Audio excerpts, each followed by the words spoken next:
And we are live. Good evening, everyone. Welcome to Holy Crap, the Vlogcast. A vlogcast that comes from a skeptical point of view to answer some of the questions of why. This vlogcast started as a combination of spite and the Streisand effect because Dalan, Joey, and I, we're just a bunch of pissants who like to talk, and pissing off people just happens to be one of the perks of the job. Ask anybody who's in public communications, they'll tell you it's the way to go. Part of this is to follow through with the old adage, sometimes the journey is more important than the destination. I'm your host. I'm known as Shujin all over the place. You can find me pretty much everywhere under that name, Shujin. This is still kind of a truncated group for reasons is what it is, and you know what? Keep going because it's worth doing. Top left-hand corner, North America, up in the Calgary zone where... Yeah, you know what? I've forgotten about that. By the way, Dalan, the Stampede, when is that supposed to be happening? Or are they even thinking about doing that? It did and it didn't already. We usually do up around the beginning of July. And, of course, because of... Everything. Yeah. There were some virtual events that were done. But sadly, no corn dogs, no... homemade root beer, no pizzas, no cotton candy, funnel cakes. No heat stroke, no. Well, I mean that tends to be a good.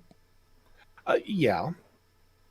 You know, there is something that can be said when, you know, it could be okay. I'm not doing freedom units here because I don't know that system. Don't worry about it. Yeah. When it's 30 some degrees outside. Oh yeah. And you have maybe 100,000 people in an area that is completely blacktop and there's not a cloud in the sky. Let's just say that the temperature can go up by 10 degrees at most. Ugh. Yeah. Sounds too hot. A first aider at Stampede, let's just say it ain't going to be an easy paycheck for the poor person. No, it's not. Start paying in I was trying to figure out which brand of water, but you know, tap water is perfectly fine and acceptable. Thank you very much. Yeah.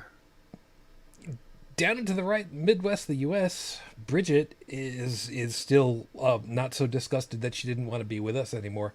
Hi, Han. Hi. Yeah, I say that tongue-in-cheek because I don't know about anybody else. I'm pretty just... disgusted doesn't begin to even cover it, so I'm kind of at the moment of just, you know... Maybe... I don't know, hire a couple of ninjas that's a callback to something that we were talking about before we came on the air. It's just be really nice. I don't know if I've given into being disgusted or just resignation. It's just pretty depressing. You know, the funny part of it is resignation of some others would actually bring up our collective moods. So, oh, yeah. You know, those of you that want to actually help the mood of the country, you know, you might want to consider that. Just a thought. Helped me a hell of a lot. Yes, it's true. It's entirely true. So, hi everybody. Good to be back with you. So, of course, as always, those of you that are hanging out with us live, you know, feel free. Live chats over this side of the screen. So, Felix is hi. Yeah. Hi, hon. Yeah, it's yeah. It's been another one of those weeks. So, you know, I'm trying really hard to make sure that I come up with topics where we're not just going to be slogging through for 2 hours just going, can we stop talking about this shit yet? Are we allowed to? No? Fine. 2020 just needs to go die in a fire already. This whole year has sucked. And I don't see it getting better anytime soon. Well, not soon, but... Well, soon, just not now. I mean, about the only thing that we're missing now is like a huge meteor You know, or, don't. or an attack by Godzilla or something. Careful, Yeah. because I actually do have Godzilla on my bingo card. No, straight up. I told myself that this could happen. This could definitely be the year that the kaiju rise from their millennial-long slumber and just start knocking everything down. Because honestly, what's next? You know what? Don't say that. Don't say those two words that you just finished off with ever again, because that is the great. That is a summoning.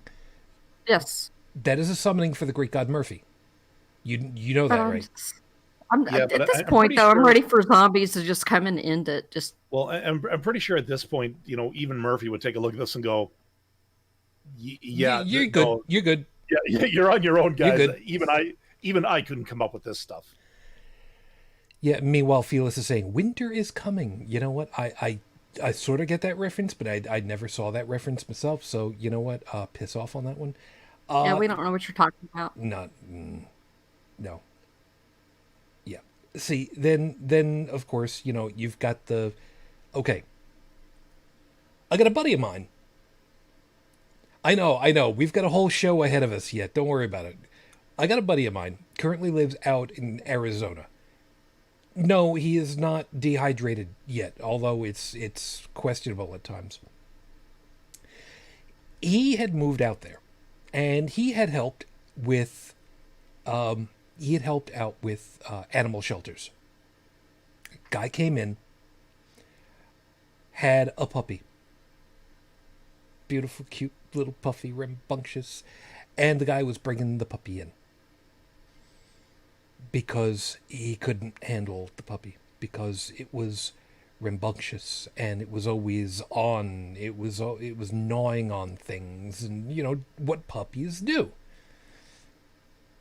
And my friend, who had been helping at the shelter, was there on his off time. And he had come in, and at the same time as this guy, and when he heard what was going on, my friend, I will admit his name is Tony. I know, in Italian. What are you going to do?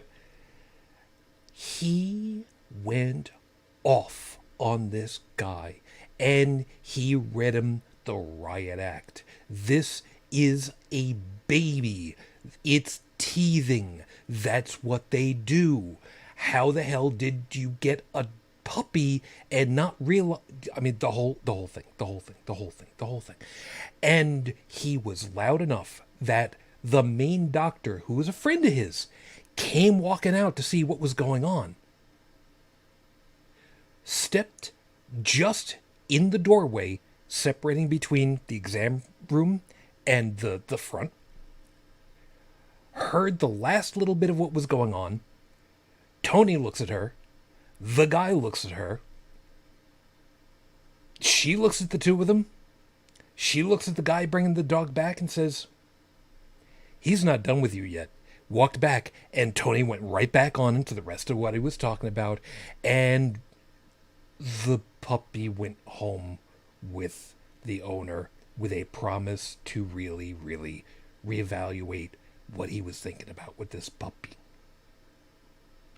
From what I remember, puppy had himself a good home.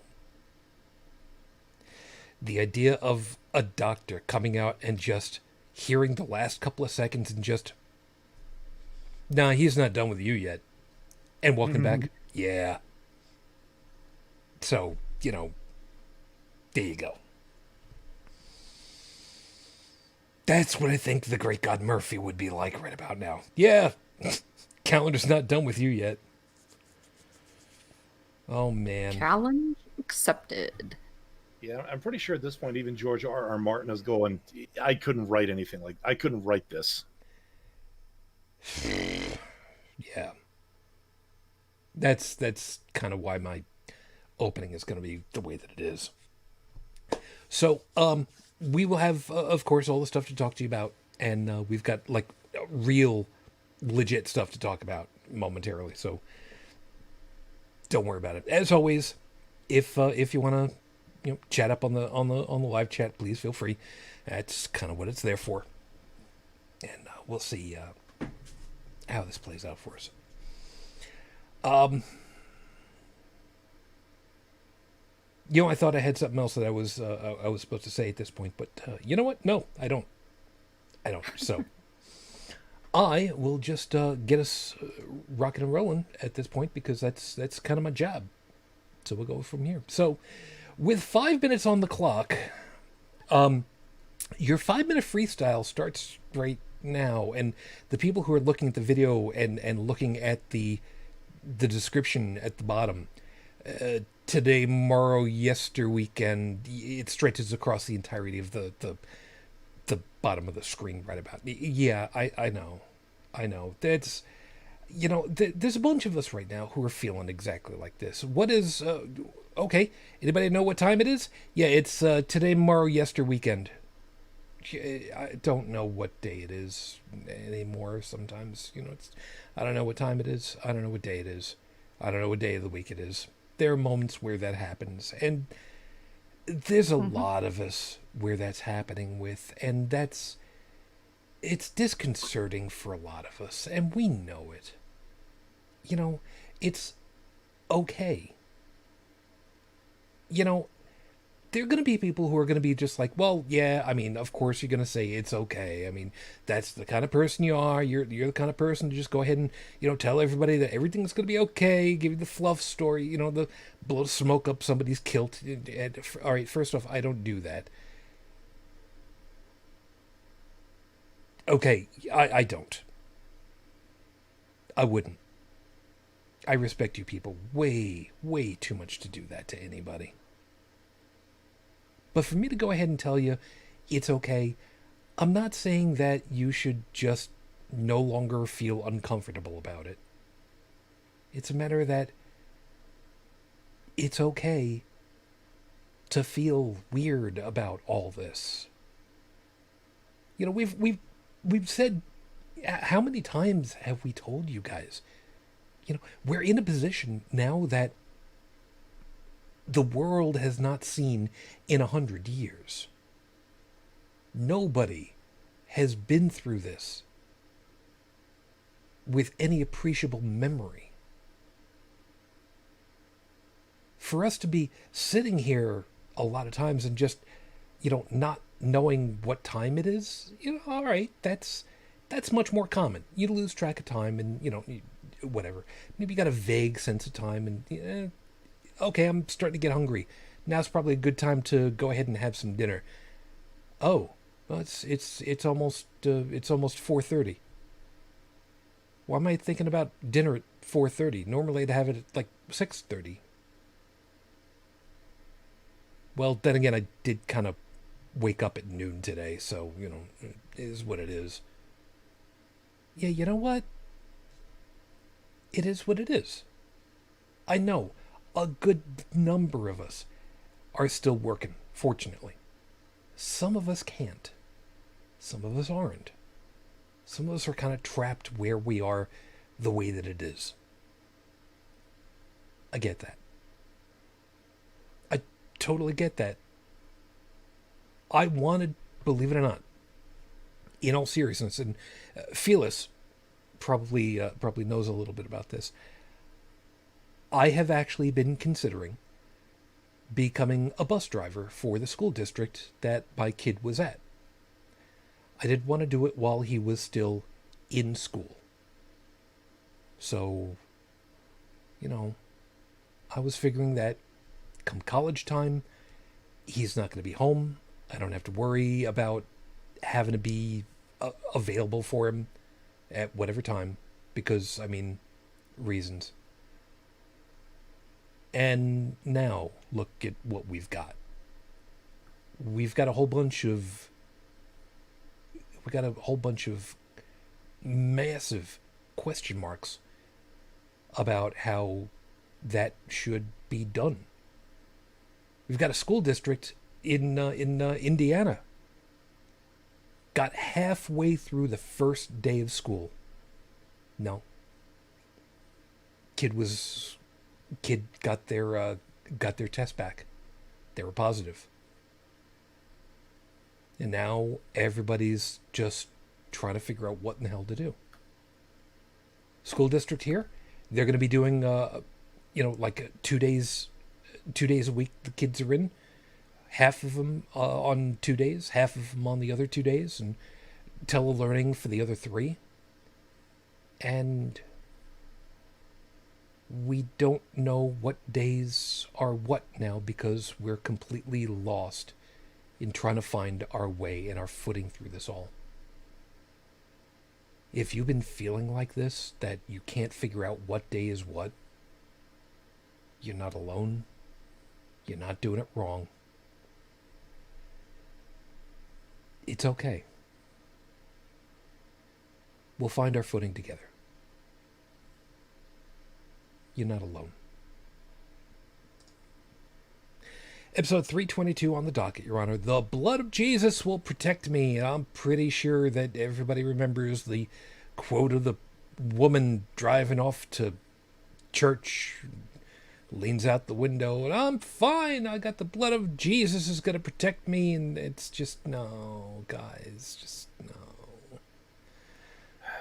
no. I do kind of wish Joey was here. Oh, tell me about it. Because no, and the reason I say that is because the individual who said that was in Ohio. Yeah, and I'll be spamming you with a few links later about this. Yeah, and to make sure that everybody's on board on this one. I mean, I'm not going to ask for the round robin on this one, but to be fair, the quote could be coming from freaking anywhere at this point, and it doesn't matter. Anybody who is just has their religious fervor about them are going to be the ones who are just going to thumb their nose at everything and just, I got to be at my church. It's a pain in the ass, but we'll see where it takes us. I did go looking up information for Rafe Badawi. We do not have any new information for him for this week. There's still large pushes to get his sentence commuted once and for all. Again. So, we're still waiting to hear for any kind of word on anything at the moment. So as of the recording of tonight's show, it has now been 8 years, 1 month, 16 days since Rafe was unjustly incarcerated for thought crime. Our hopes and our thoughts are still with you and your family. We are still waiting. That out of the way, how about we go ahead, perk things up a little bit, and get the horrible scopes for everybody, because Lord knows we could all use just a little bit of upping. And there's an old joke in there that I can't use right now because I didn't set it up properly. All right, that's fine. For anybody that wants to look it up, it was the Dean Martin Celebrity Roast when they had Jackie Gleason on, and Art Carney came out there to go ahead and buck up his spirits. Just trust me when I say it's worth it. Maybe I'll find a link to it in here. To be honest, that's as much of a laugh just thinking about it as actually reading it. Yeah. If I remember right, I believe what he ended off with was, and Ralph, I'm glad that I could come up here and up your morale tonight, and knowing the way that you feel about me, up yours too. Or something to that effect. But then again, it's the 70s, what are you going to do? I know I've completely butchered it. You know what? I'll look it up later. Somebody remind me about this. So, here are your horrible scopes for this week. Please remember, if you know your astrological sign, beautiful. If you don't, you know what? Roll a D12 and ask Google to do it for you if you don't have a D12. Why don't you have a D12? What's wrong with you people? I can't say anything. I don't have a D12, whatever the hell. So, Aries, your real name isn't Peter Quill. Your father is not an astronaut or a supercar driving vigilante or a planet. You fell asleep with Guardians of the Galaxy Volume 2 again. Go back into your Disney Plus streaming settings and turn on the check if I'm still awake setting. You're welcome. They actually have that? I'm not. Just move it along. Just move it along. Whatever. All right. I was gonna go with check if I'm still alive, but I figured that was a little bit a little too gross right now. Anyways, Taurus,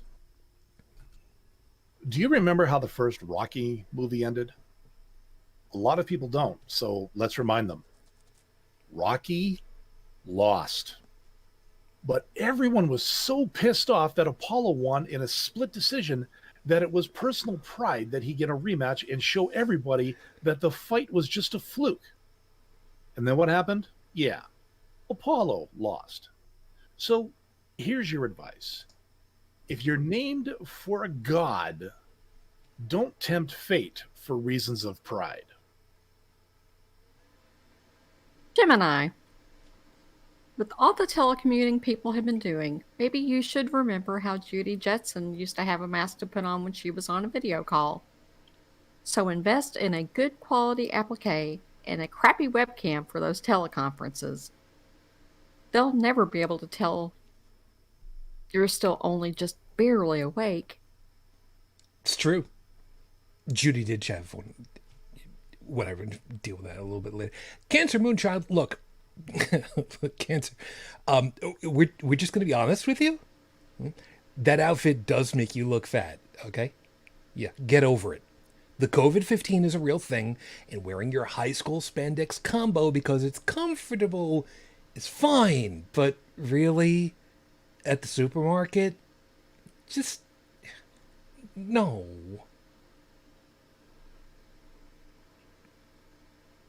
Alan. Yeah, I don't know. Just a second. Anyways, Leo, you are sympathetic and understanding to other people's problems. And we're lying to you. We know you better than that. Look, if you were trying out for a part in the community theater production of You're a Good Man, Charlie Brown, you'd be reading for Lucy Van Pelt because the character speaks to you. That's not a thespian muse. That's Virgo. Virgo. No one makes eating noises quite like you do. Or cartoon character voices. The fact that you're training to be a ventriloquist isn't the disturbing thing. It's that you're making poor Leo overthink that they're talking to Lucy Van Pelt. Look, as funny as it is to watch them freak out a little, that's really unethical. You gotta stop doing that. Not right away, though. I want some video first. Yeah, I was writing that first line and I was thinking to myself in my head, no one makes eating noises quite like I did. Yeah. I didn't watch the movie. I only know it because I've had to play the song a couple times. Sorry, just got nothing for you. Libra, with your love of dressing up in costumes from years gone by and your enjoyment of musicals, see how that played it, we figured out your next career to test drive.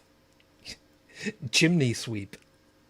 Yeah, these days you don't need to actually do actual chimney cleaning, but you can be rented out to look the part and attend weddings in Great Britain where it's good luck for a bride to see a sweep on her wedding day. Just no tongue when you kiss him this time, would you, please? Thanks. You know, I wish Chris was still on here because I'd like to ask him just where that whole thing about the good luck from a chimney sweep if you shake their hand or blow them a kiss or something. I'd like to know where that came from. I don't know, but I had to look up information about chimney sweeps, and Considering that chimney sweeps were as young as 4 years old at some points. Yeah. All right. Anyways, Scorpio. When we say you're more hyper than a Red Bull jacked scurry of squirrels, what we mean is, for the love of all things holy, would you please sit the hell down and take a breath? Actually, I had to take a breath there. The only the only saving grace here is knowing you're going to have a sugar crash and fall asleep for the next 18 hours. For the record, by the way, a scurry of squirrels. Yes, that's the actual correct technical term for a group of squirrels. It's a scurry. Sagittarius. Actions speak louder than words, and your entire wardrobe is screaming intervention. Don't ask your next door neighbor in the tube top and 80s hammer pants to be your personal shopper. There's plenty of secondhand shops out there with already broken in jeans, even hairband bright red ones. Just here, take this gift card and try again. Capricorn, most Leos like to pick on little people. The biggest excuse, the pun problem, is that they tend to be the shortest ones in the room. So the fact that Virgo is throwing their voice to make them nuts and think Lucy Van Pelt is talking to them just means they're getting a little revenge. So don't tell anyone you know what's going on. Just get ready to film the blowback when it happens. Aquarius. You are the logical type and hate disorder. You are the Constable Odo to the world's Jadzia Dax. The fact that you get this reference shows that you've been binge watching Deep Space Nine again for, what, the third time? Look, it could be worse. You could be rewatching the end scene of Star Trek The Motion Picture where Spock and Dr. McCoy have swapped field jackets. Oh. You didn't know that already? Oh. And I was yesterday years old when I found that out. And no, I actually have not gone back to check it out because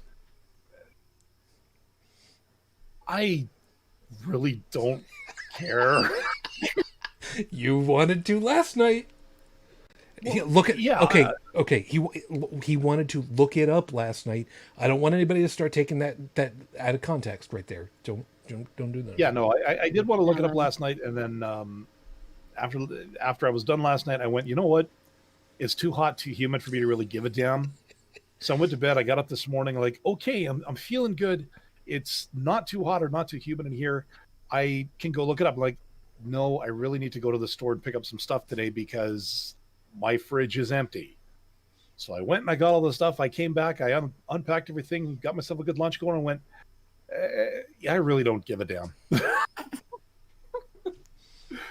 But obviously you do because you keep talking about it. Well, that's my fault. He started it. I did. Why did I point at the monitor when I did that?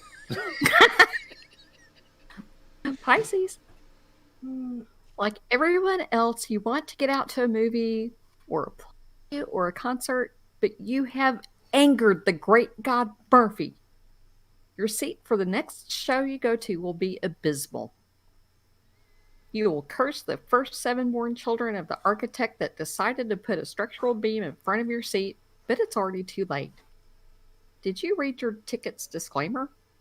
No refunds within 24 hours of performance. All seating is assigned. Enjoy your evening with Yanni's... Oh, that's Yanni, isn't it? Yep. Yanni's pan flutes. Yes, it is. Truth be told, I have no idea if Yanni is still performing. I don't care. The image itself is just the way that it should be. So those are horrible scopes for this week. You got what you paid for.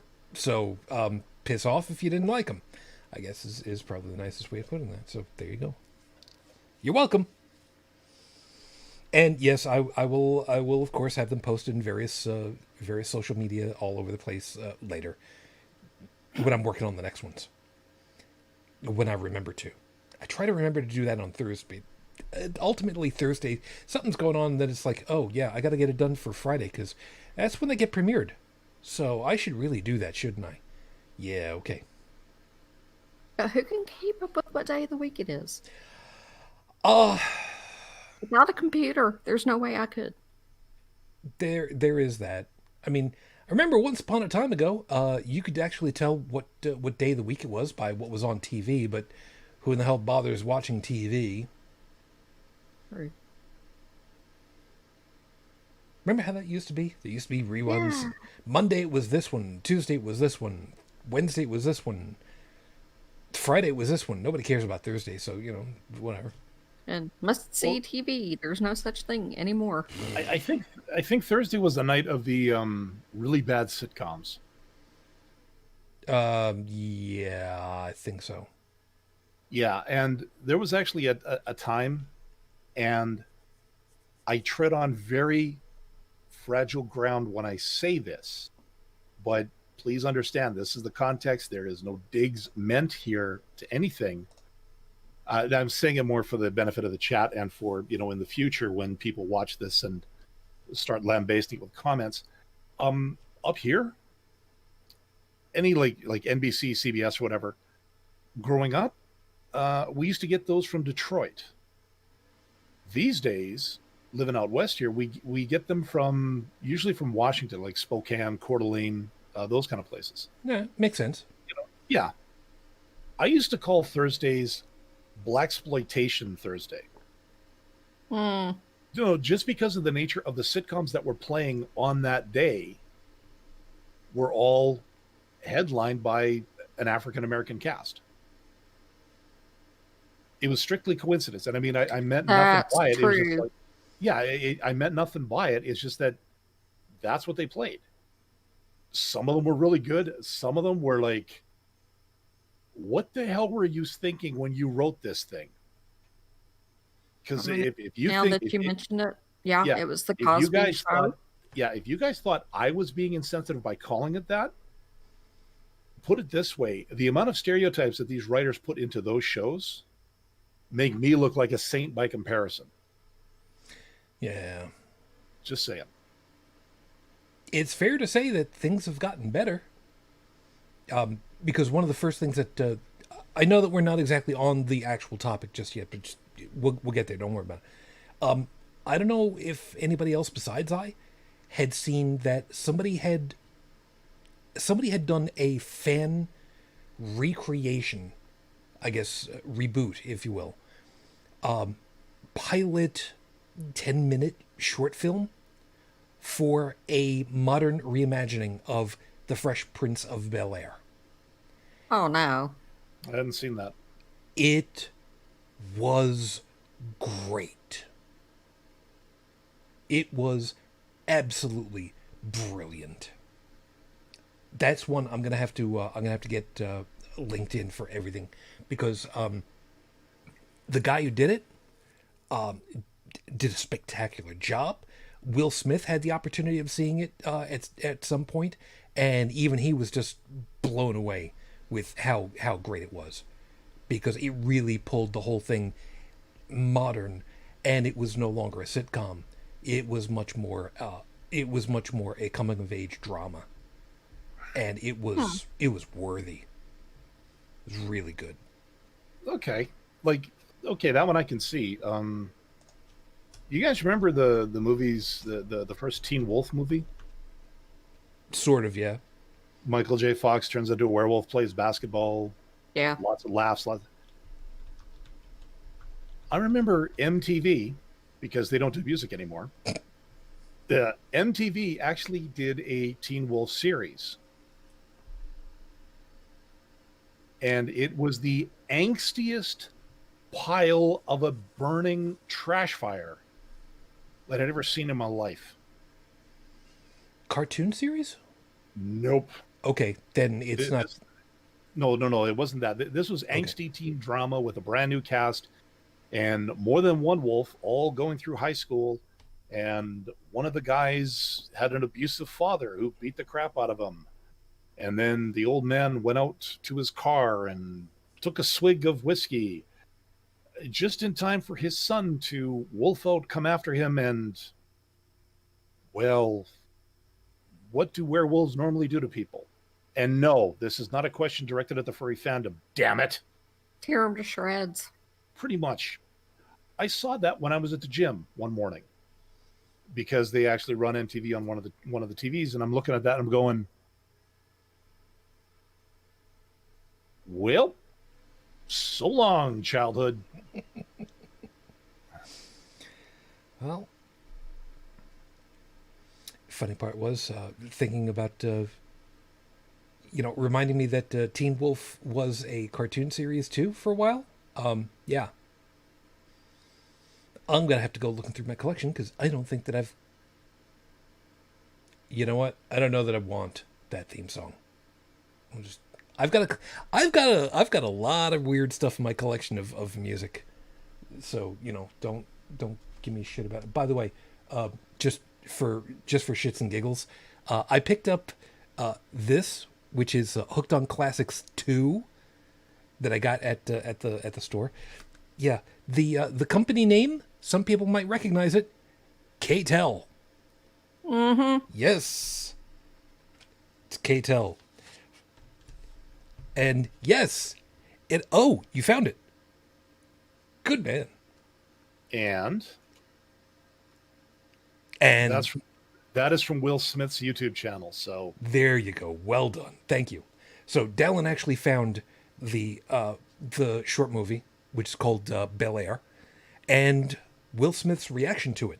So we'll make sure that those are linked up for you guys.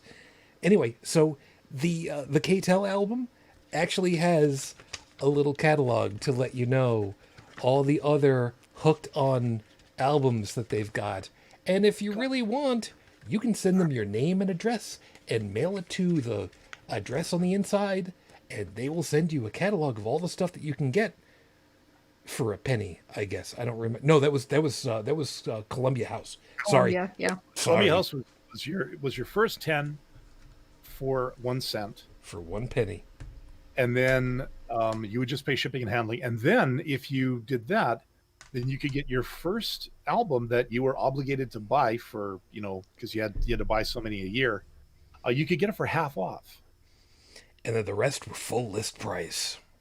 Yeah. And I remember, my mom was part of that for the longest time. And when I started getting, as I got older, I actually started to look through the catalog, and I asked her, okay, look, here's some of my allowance. Can you order me this one since you're ordering something already?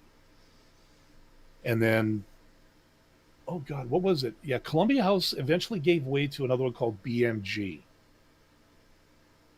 BMG Music House. It didn't last very long because the BMG guys came up just at the time that MP3s were starting to become mainstream. Gotcha. Not so much mainstream, but popular. You could still only get, I think if you got a 128 bit rate song at that time, it was like elite. And the reason I say it is because a lot of the MP3s I used to listen to, you could tell the compression because the drum, any kind of drum beat sounded distorted. Kind of like when you're listening to, oh boy, and here's me talking like an elitist. No, when you first tune in a Sirius music channel in the car, and it takes a little while for the satellite signal to like lock properly. Mm-hmm. Mm-hmm. So the first couple of songs, they sound kind of just, it has this sound that makes you wonder, why am I paying for this? But then after maybe 30 seconds, it clears up and it sounds okay. But before that, it's just like, ugh. So yeah, the only reason I know about BMG is because my wife and I were on it for a couple of years. And hey, we got some good CDs out of it. She got most of them though, so it's okay. See, now I get all this stuff from a local secondhand place, and how much is it? $2 a CD. Yeah. Now, admittedly, I'm paying $2 a CD for Jive Bunny and the Mixmasters, and I'll be honest. That one, you got a good price for that one. In excess, because it's the first time I've actually had that album. Yeah, or In Excess, the single most ironic band in the universe. I liked them. Yeah. No, I'm not saying they were bad. They were fun to dance to. Yeah. But did you guys ever watch the first season of a show called Rockstar? Nope. Nope. Okay. So as you know, the lead singer of In Excess died. Yeah. Yeah. Under interesting circumstances, and we'll leave it at that. Yeah.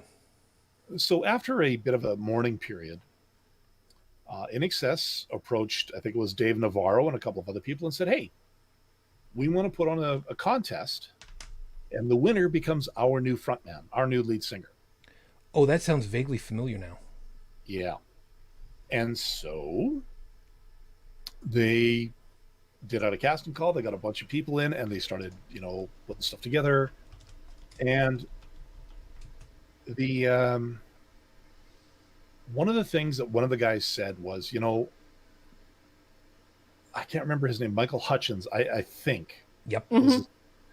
He had a sound. His voice had, you knew it was an NXS song just from his voice. Oh yeah. And he said, yeah, and so one of the guys from NXS, he said, but we're willing to, we want to see where this takes us. We wouldn't mind, perhaps if a female ends up being our lead, or somebody with a completely different voice dynamic. We're ready for this. The guy who won, if you didn't know who Michael Hutchins was, the guy who replaced him could have been his clone. The voice was almost identical. And I went, so after all of this, you end up picking the guy that sounds exactly like the guy who died. And then the aftermath of that was unbelievable. I think it was during their first tour, the lead singer got busted for coke possession or something.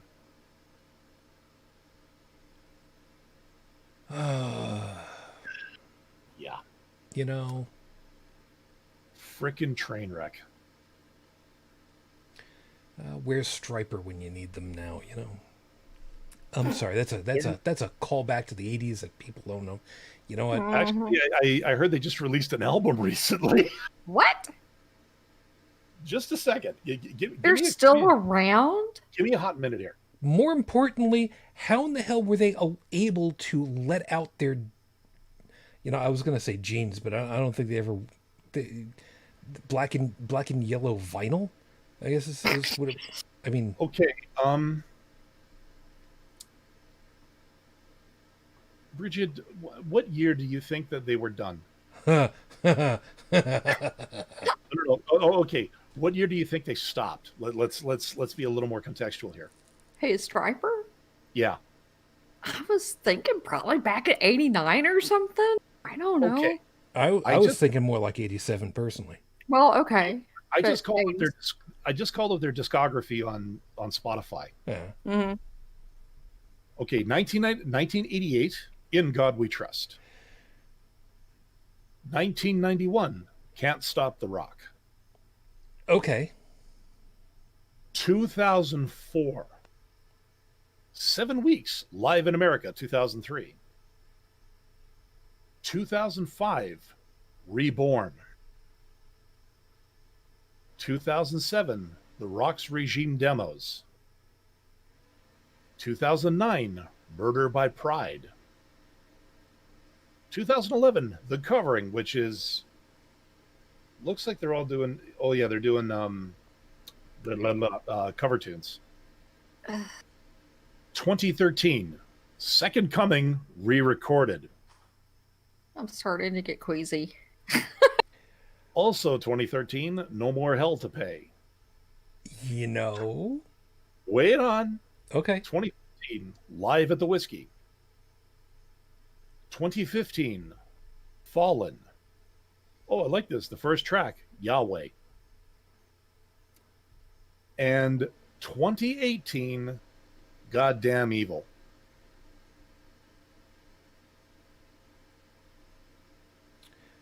Ladies and gentlemen, This is what happens when you sign with a major label producer and you have a contract that says, we own you until you give us 13 albums. Because that's how many albums is that? I'm tempted to say too many, but Yeah. So when you think to yourself, it's not so bad.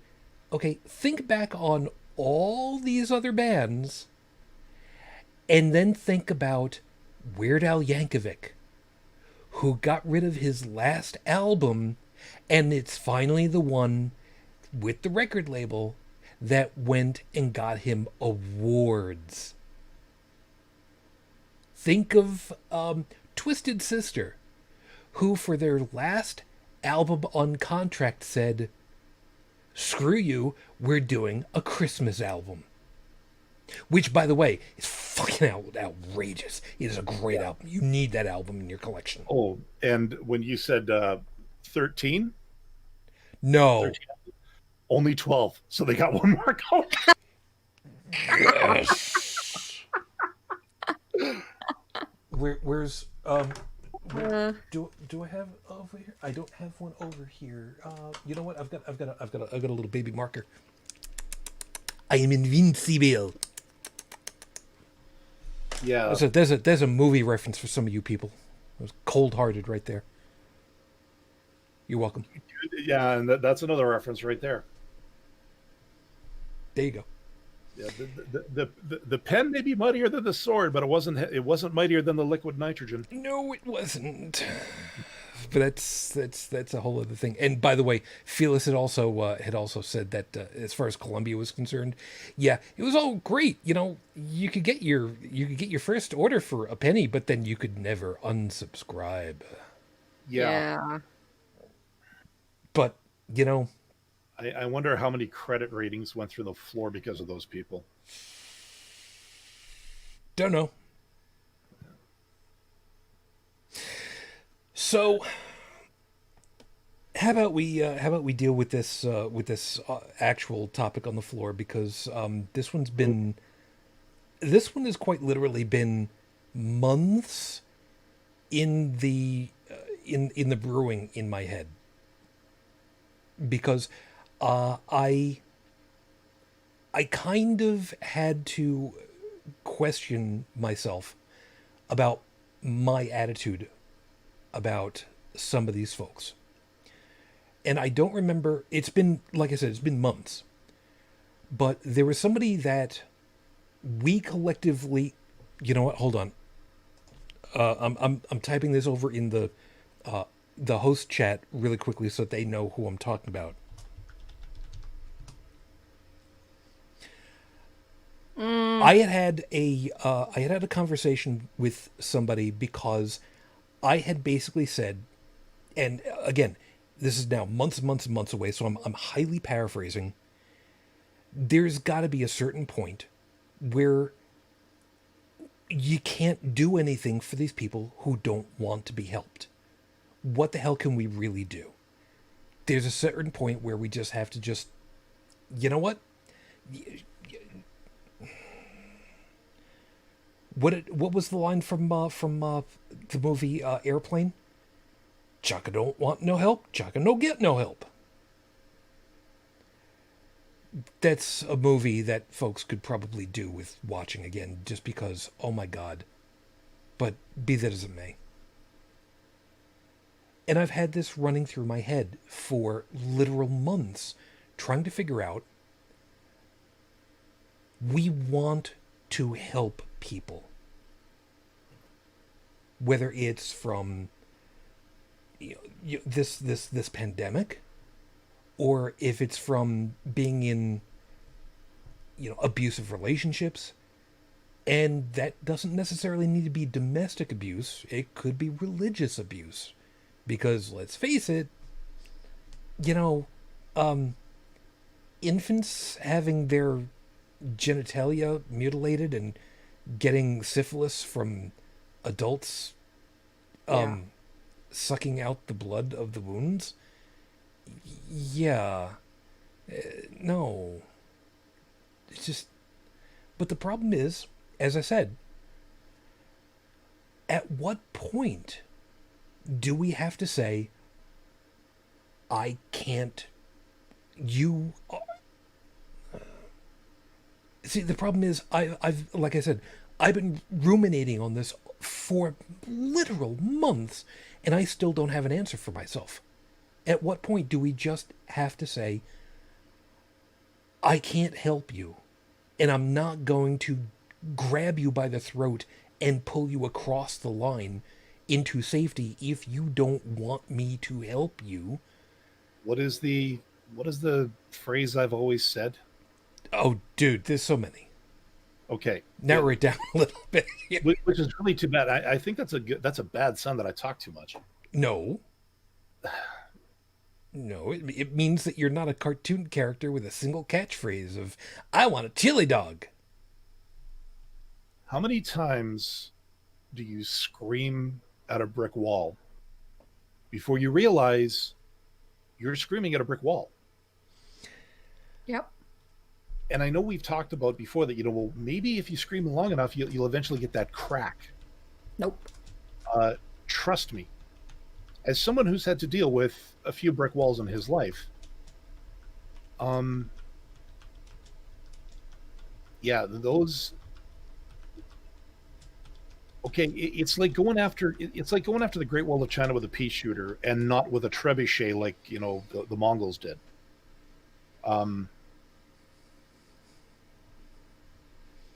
You ain't gonna. You're not gonna break through, and even though it feels, you feel like you want to, because walking away from something like that, it's tough, because you just like, maybe if I just said one more thing, presented one more piece of evidence, maybe I could have gotten through to them. But no, you can dump everything up to photographic evidence on some of these people, and the double down adherence to their own cognitive dissonance, they stopped listening to you months ago.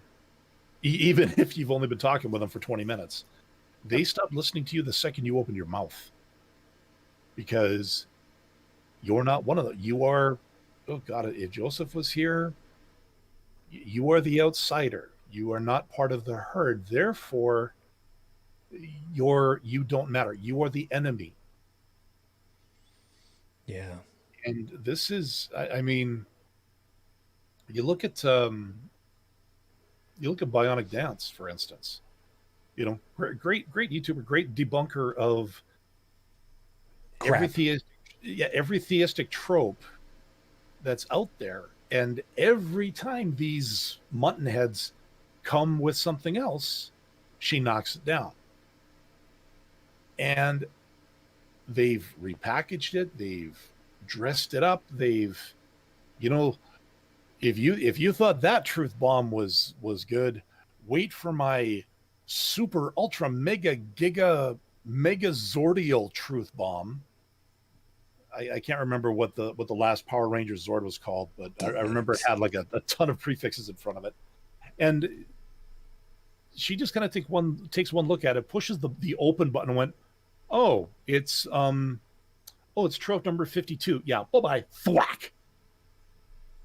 But they keep coming, because it's not that I don't think it's that they don't know better. I think it's that they just refuse to know better, even though they know. They've got to know at some point that what they're saying is complete bull. But if they give up, if they admit that their beliefs that they've spent all their lives nurturing and dealing with are all for nothing. Like, just imagine something you held as truth from 5 years old is suddenly proven beyond the shadow of science, beyond a shadow of a doubt, by science or by something else. And at this point, you're 35. So you've basically been deluded for 30 years, only to find out that it was all BS. You've been tricked. You've been cajoled. How many friends have you lost? How many opportunities did you pass up because you wanted to hold on to that truth? What kind of depression would overtake you like a tidal wave at that point? And unfortunately, I think it's what a lot of us in what's left of this community, that's something I don't think we ever looked that far ahead. That, yeah, you're taking the puppy away, but you got to realize that separation, if forced, is going to hurt. If they come to it themselves, that's different. Yep. Okay. Over in live chat, by the way, Chip did see you over there, did greet you, was asking what's going on. Depression talk? No. And the title for tonight's show doesn't adequately explain it. We're trying to really kind of hash through the idea that there are people who simply do not want to be helped when it comes to various different things. And like I said earlier, the whole thing going on with the pandemic, people just do not want to accept the scientific reality of it all. And how far should we be sticking out our arm when they just don't want to come over to where it's healthier? So trying to figure that way out. When do you stop talking and let Darwin sort it out? In this context, there's a little bit of catharsis in that. Just again, because of, and again, it comes around to what we were talking about, or what the thing is about, the blood of Jesus. This comes around to that interview where the lady's in the car going to church. Now, one person's got the mic in their face saying, aren't you worried? Like, no, I'm covered in the blood of Jesus. This virus can't hurt me because I'm covered in the blood of Jesus. And then, it's like, yeah, at that point, it's like, nothing I say is going to convince you. So, yeah, have fun with your ventilator is I guess is all you can really say at that point. Yeah, if you think breathing through a mask is hard, try a ventilator. Or, come down to Anthrocon and hang out with the folks in the parade. That'd be a lot of fun. But that's a whole other thing. And Chip has got a good point. Some of it is better than other points, but it's saying that it's just about immune system, bro. Keep it good and you'll be fine. I never get sick with flu or anything. Don't need magic bullets, just need to be proactive in health. And I was sort of fence-sitting with you on up until you got up to the whole part about being proactive in health, and your last piece, prevention is the best cure. Having a good immune system is ideal. Of course, we know that. The folks who are immunocompromised... Hello. Yeah. You know what? Yeah. But you know what? On that subject, yeah, because I this one hits a little close to home because I am immunocompromised. Yeah, losing the spleen will do that to you. Yeah. But that being said, I do try to, I take what I need to take to prevent other symptoms from making my life very bad. There are vaccines that I do have to take to keep certain things away. The flu shot is still voluntary, but I do carry a card in my wallet for the 5 that I had to get shortly after I was discharged from hospital. And in 2 more years, I have to go back for a boost on those. Yeah. And like Chip is saying, take care of your gut, which I'm trying to do. Like a healthy lifestyle is definitely a good defense, because if your body is tuned properly, if you're running on proper cylinders, you're not completely binging on pizza or lasagna or I'm personally targeted now. You realize this? I know I'm trying to find something else that's not. Well, I'm getting really squirmy here because I'll tell you why. I'm getting really squirmy here because a lot of my patients are starting to get hit with COVID. They have been getting hit with COVID, and a lot of them have been in the hospital. Some of them have been in the hospital since March, and they're still in the hospital. Well, And I mean, yeah, they're going through chemo. You have people man. who are going through chemo, and it doesn't matter what precautions they take, they're going to be vulnerable. well, yeah, I mean, chemo is one of those things where you're killing your body to save your body, basically. You are. Yeah. And If I'm tired that's of an accurate way of putting it. And I'm tired of people not wanting to take precautions, to protect people like that because they're selfish assholes. You know what? Hold it right there for a second. I want to make sure that we're kind of on board with a couple of things. Okay. As far as to folks who are immunocompromised, there are a number of possible reasons for that to be. Genetics is one of them. It's much, much more rare, but it still happens. The very publicized the boy in the plastic bubble was it was less what's the word that I'm looking for? It was more real than not, I guess is probably the best way that I can put that. The events themselves were, enhanced, shall we say, but the actual immunocompromised situation for poor kid was true. There were people who ended up acquiring HIV, AIDS, who had nothing to do with any kind of lifestyle that was dangerous. There were people that ended up getting blood infusions, not transfusions, infusions. There's a difference. Learn that one.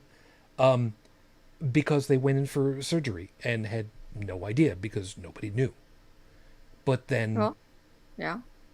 so then we got people those. who are born prematurely, all sorts of reasons.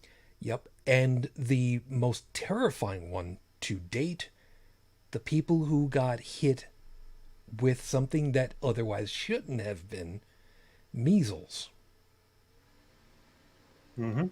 Because there was a big flare up because people ended up at Disney World, Disneyland. I forget which one. California. It was Disneyland. Disneyland.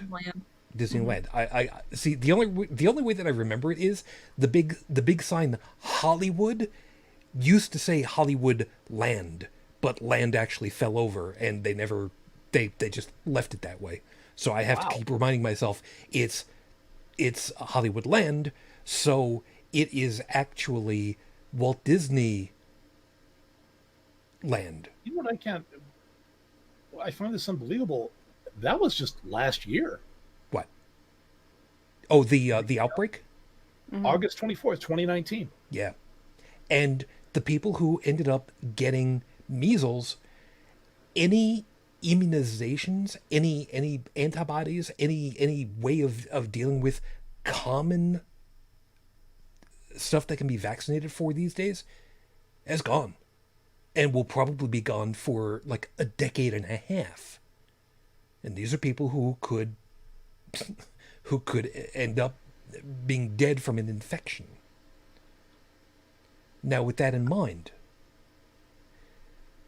there are reports, and there are photographs that I've seen where people have literally taken a hole punch and punched holes in the otherwise looking like surgical masks with the slatted fronts, so that they've got air holes, but you can't see them because they're underneath where the slats are, so that they can breathe.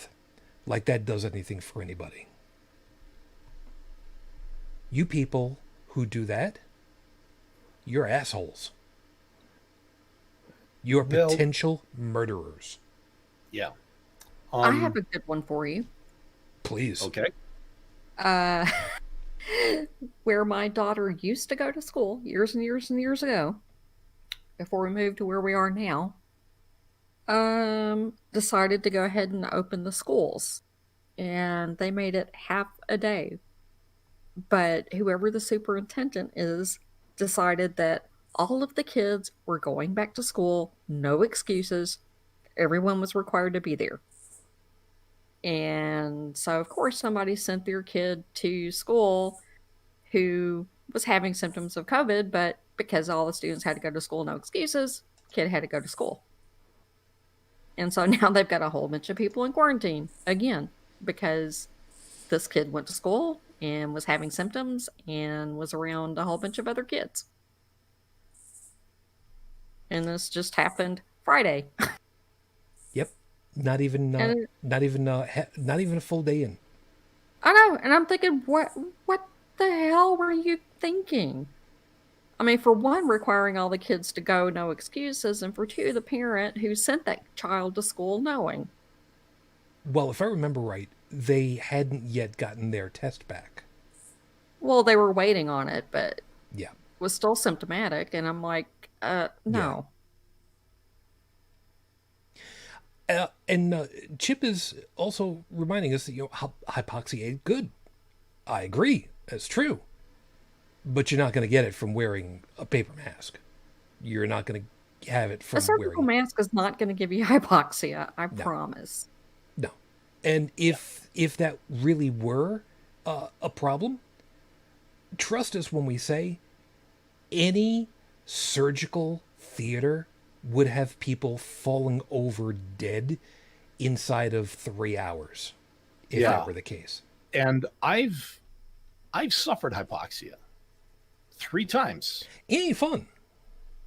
I've had it too. And I've also worn a mask in public for the half hour that I went into the store to buy groceries, or to the Harvey's to buy a hamburger, which I haven't done in a while, just so you know. I never did go. I never did go. Or to the ice cream shop earlier today to get a cone because it was hot and it was $5 and it was the only really treat I gave myself this week. I know what hypoxia is. I mean, I've had 3 pulmonary embolisms, 1 in hospital, 2 outside of which, at which both times the doctor said, "You are lucky to be alive, sir," which was an interesting way of putting it. A mask won't do that. No. And anybody who has said it has, I mean, there was that one state representative, like we talked about this last week, where he was like putting this oxygen monitor underneath the mask to try to detect something, and a YouTube scientist debunked the hell out of it, and actually wound up getting that video pulled because, well, he's dissing a state representative who was supposed to be a voice of authority. Right. I talked about it when Dr. Conway was on. Yep. You know what? Hold on a second, because I want to answer this.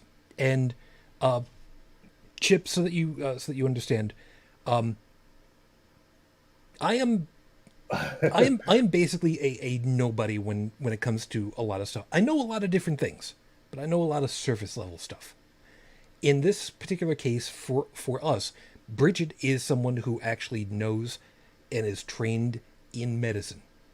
So when I go ahead and ask her to evaluate my answer, I want you to understand that I'm putting it to someone who has earned a degree in medicine it, Yeah. well, degree, certification. I forget what other what whatever other thing they've hung on your wall for. So, here's the question that was asked: how are you still alive, bro? What hasn't happened to you? Okay. Um, just as Brigid is a person who was educated in the medical arts, I am definitely a frequenter of the Frequent medical flyer. community. Yeah, yeah, Yeah. that's a good way of putting it. I'm one of the guys that probably keeps people like her in business. Yeah. Starting back in 2015, I went into the hospital with a pulmonary embolism, which is blood clots gathering around my heart and basically constricting my lungs to the point where I couldn't breathe properly. Doing a flight of stairs felt like I had done a sprint at a dead run to the point where I couldn't get enough oxygen into my lungs. I got taken to the hospital in an ambulance, and I remember seeing the blood, the thing they put on your finger to check your oxygen level, Pulse and it had oximeter. Yep. yeah, it had dipped to 80 some percent. Yep. And the guy looked at that, he looked at me and kind of went, Jesus. Yeah, Chip, they did find out. I had a blood clot in my leg, a DVT, which is a deep vein thrombosis. That had caused another complication earlier that year, which they gave me a bunch of heparin because I was basically idle in the hospital. Heparin's a blood thinner. It broke the clot up, but not enough that it didn't start to cause problems. So I was back in the hospital for 2 weeks, again on a heparin drip. I mean, I was mainlining that shit, man. When I got out, after my blood was what they called therapeutic, which means it was the right viscosity or whatever, there were no clots, I was prescribed injectables. I took them for a year and some. While I was in the hospital, I underwent an MRI, a couple of CT scans, and the MRI picked up a thing, a growth. They said it was a cyst on my pancreas.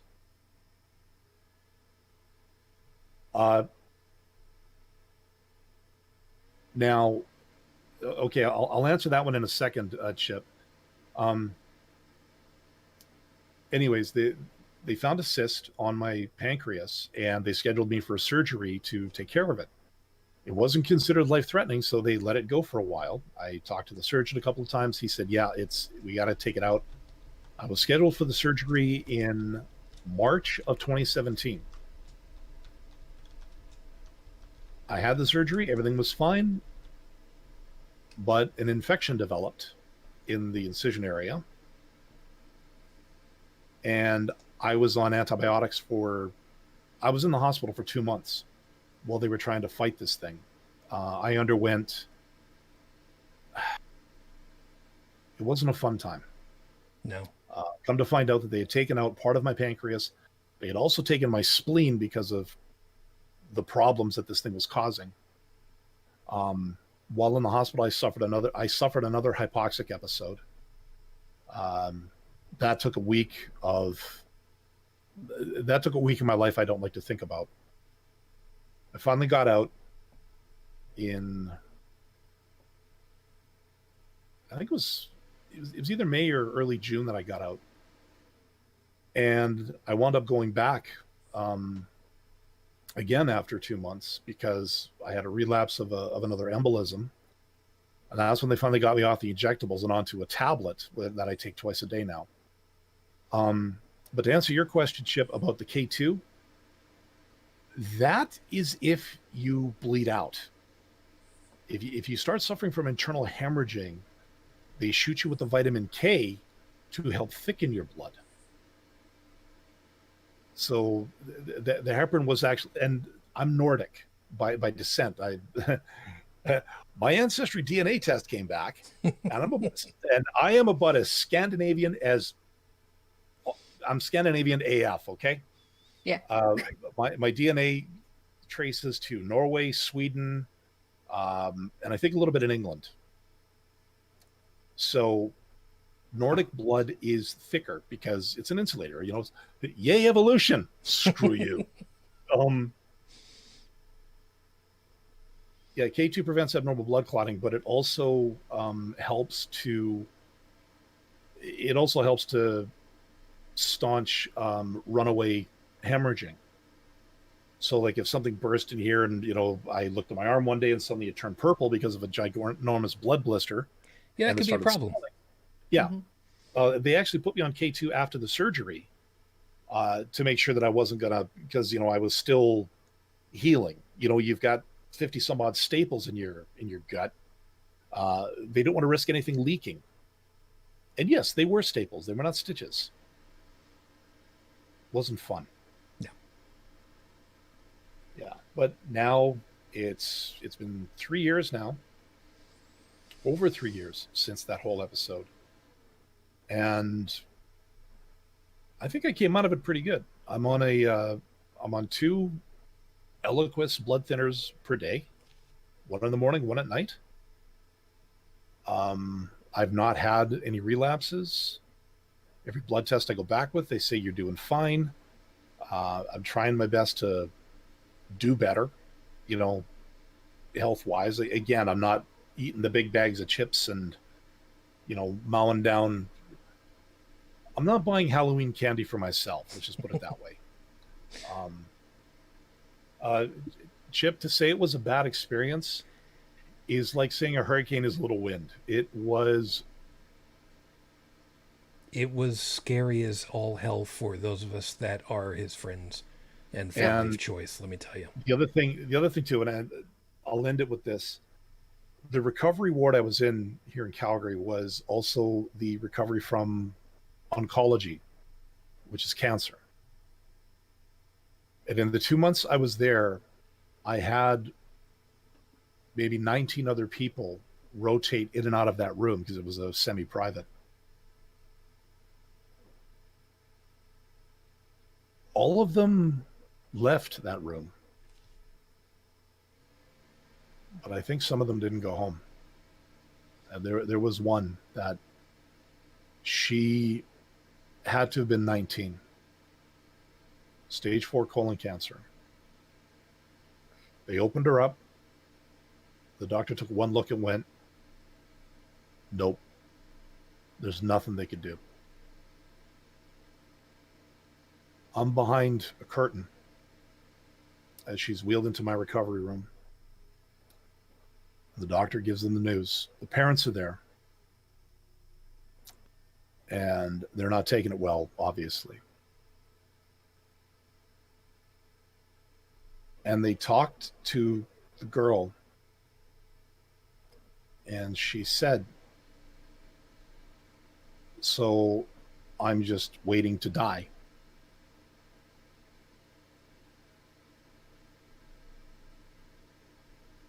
The psychologist had to come the next day because I lost my shit. I never saw her face. I never knew their name. I heard the priest come in and lead them in prayer.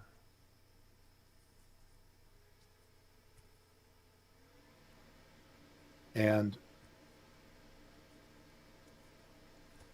like I said, I had to talk to the psychologist the next day because all I could think of was, I got to get out of here. Otherwise, I'm not gonna make it. I'm very glad that you made it. Shujin called me while I was in the hospital. We actually did the Android equivalent of FaceTime because iPhones can suck my balls. That meant a lot. My sister, bless her heart, came by almost daily to keep me from going nuts.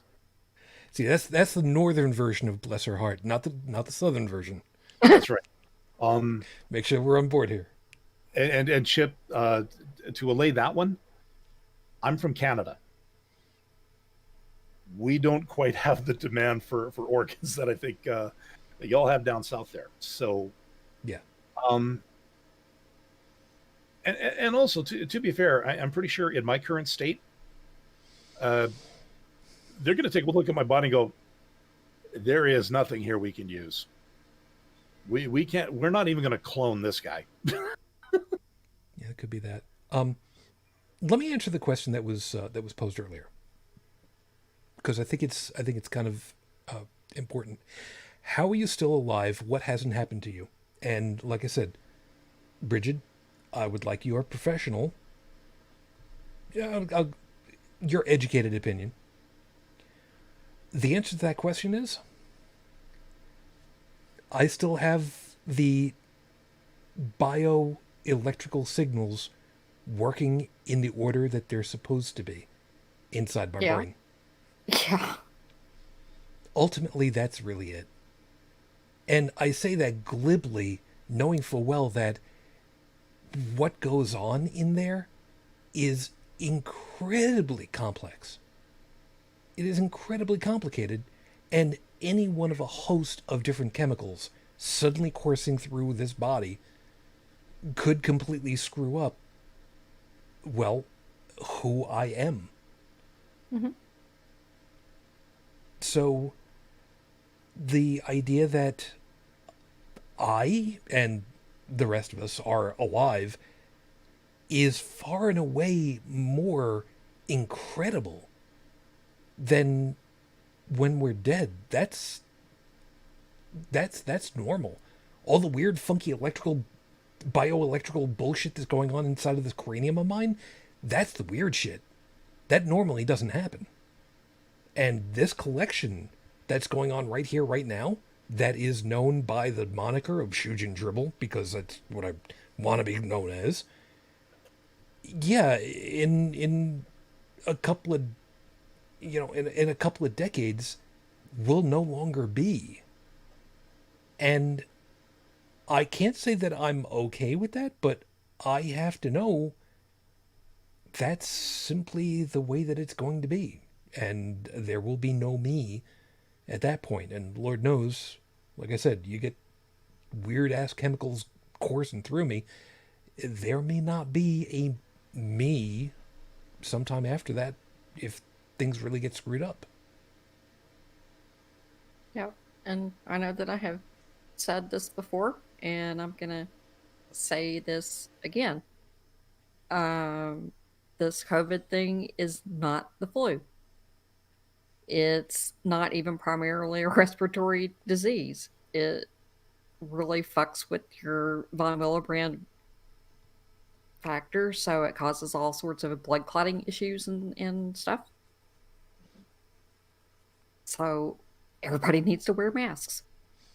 Correctly, might we add. Yeah, wear correctly. Don't poke holes in them, and don't slice them down the middle. And you're not going to get, carbon dioxide poisoning or hypoxia or anything from a surgical mask. Now, if you're running around in a gas mask, yeah, that can really screw with your breathing and stuff. And I speak from experience. Okay, now you're starting to talk about the fetish scene in Germany. I really don't want to be dealing with this. But gas masks are very hard to breathe through. And nobody is saying that you need to go out in a gas mask. It's not going to help with COVID anyway. And changing out the charcoal filters is really a pain in the ass. And they're really, hard to handle, especially in hot weather. You can faint. You sweat like crazy in those things, but surgical mask, And won't even notice it. Yeah, and for the record, for anybody that didn't know about it, and I'm guessing most people wouldn't, they had gas masks for the horses in World War One. I remember that. Yeah. But those are very hard to breathe through. Admittedly, and with good reason. Well, yeah. But what some of these people have been doing, like I said earlier, folks taking a hole punch and literally putting holes in the masks where people can't see it because they freak out and they think that they're suffocating, when there's people who live up in the northern states and northern regions where, in the winter, what the hell do? You wrap a muffler around your face and go out in the snow. Now, because otherwise your skin will freeze. Yeah, ski mask. Yeah. Perfect. Now, hold on one second though. Those of you that know of going out skiing and getting I forget what they're made of, neoprene, I think, ski masks that literally cover from your nose under your chin, wrap around the back, and hold together with Velcro, and you go down ski slopes with that. And I mean, people don't seem to have a problem with those. But then again, I guess it's not in the middle of having to stay home and watch reruns of Gilligan's Island. Well, Ugh. okay, I don't know. to be fair, and the only reason I'm going after this is because, again, I'm talking a little bit experience. Oh, of course. And hi, Steph. Yeah. So today, this past week has been hot as balls up here. Yeah. Yeah. Okay. Hot and humid, like to the point where you open up the fridge, and by the time I close it, the shelves are like fogged because of the humidity in the air. Yeah, I hate that too. Now, again, I live up north, so I mean, what I consider hot and humid up here, you guys are looking at and going, "I'm still wearing a jacket, you wimp." No. But when I go to, like, Pittsburgh or Florida or Georgia, But not now. Texas, well, not now, but when I used to, okay, Augusta, Georgia was probably the worst. Yes, Yeah. it is nasty. Yeah. Even Yeah. Joey said that was just. Yeah, and that was in July. And Oh God. you guys know me, I'm a big guy, and heat and me don't get along very well yet. No. So today I went out and I had to do the big shop. So I had to go to the store, and they're actually, I think they've passed a legislation now where you go into a store, it's a mask or it's a couple of $100 these days. And good. So, well, yeah. So I masked up. Now, the mask I have, you guys have seen it. It has 2 intake valves. So breathing in is actually pretty simple. It's easy. It's comfortable. Breathing out, because again, the mask is not to protect you, it's to protect others in case you're asymptomatic. So Exactly. breathing in is fine, but breathing out is where it passes through the filter.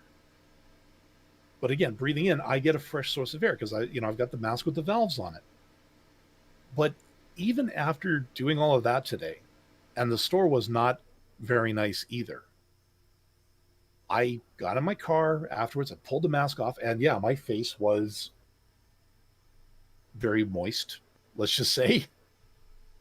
So to say that it can get a little uncomfortable in higher temperatures, I can agree with that.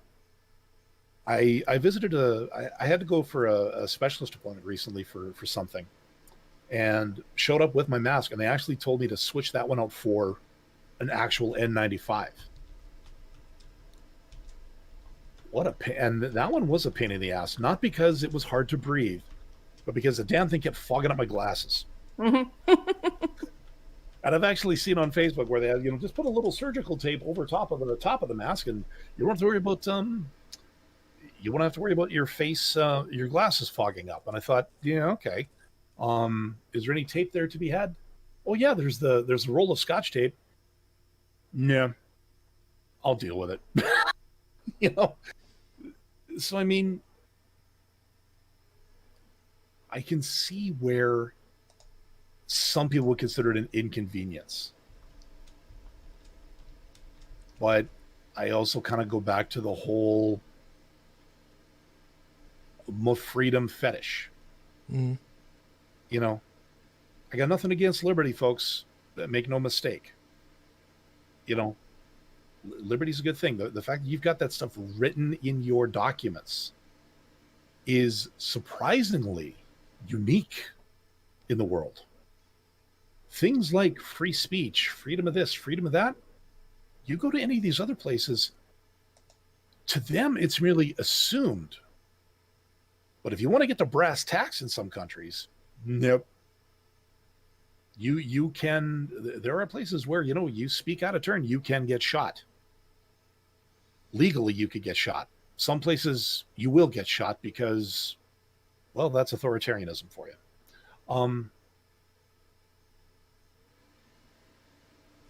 And the fact that a lot of it's been made political, and you've got the conspiracy theorists, the anti-vaxxers, or the equivalent, the anti-maskers. Yeah. It's the same group. It really is. It could very well be. I mean, and I posted a link in the notes earlier, something we should put in the show notes about it was from the Alliance for Science, and it's the top 10 current conspiracy theories over COVID-19. And then you think about that one in Florida there who just kept going about, God's functioning and the 5G. It's like, Yeah. if this is how people think, if this is what is going through people's heads, the fact that the entire eastern seaboard of the United States looks like red as Russia, red as the Soviet Union, on that John Hopkins map, does not surprise me. It's a disappointing not surprised either. See, this is exactly the reason why I keep harping on the whole quality primary secondary education. You get people who cannot be seduced by the dark side, shall we say, of conspiracy theories, and insist on actual evidence. You have less of this to have to worry about. But that's just me. What the hell do I know? There's no good education. I completely, wholeheartedly disagree with you. I can sum it up in 2 words. Apollo 11.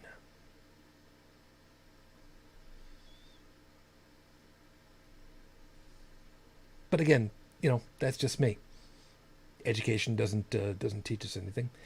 Education teaches us that shooting a cannonball at a certain velocity will make it go farther along the ground. But if you give it enough velocity, it'll never hit the ground.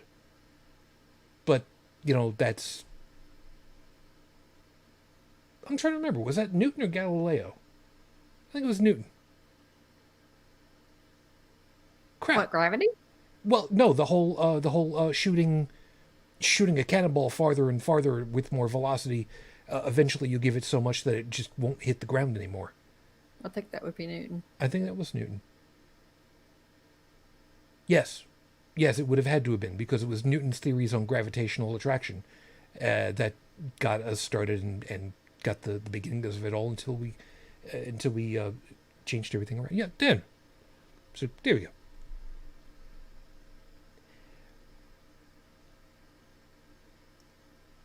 Oh, Chip, if only. Chip is asking if you know what, with the way that stuff, with the delay that happens, I can't be entirely certain. So I'm just gonna leave it there for the time being, only because the problem that we've got is, unfortunately, what's said. People, for whatever reason, they don't want to accept what is scientifically accurate,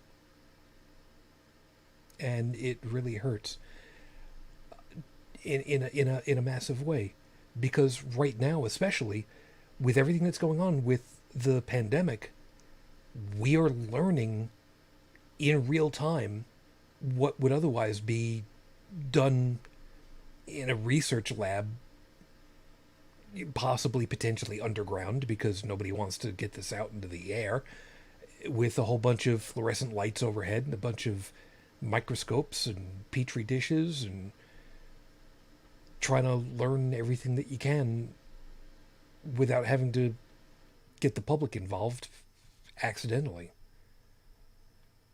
And here we are. We are literally the petri dish.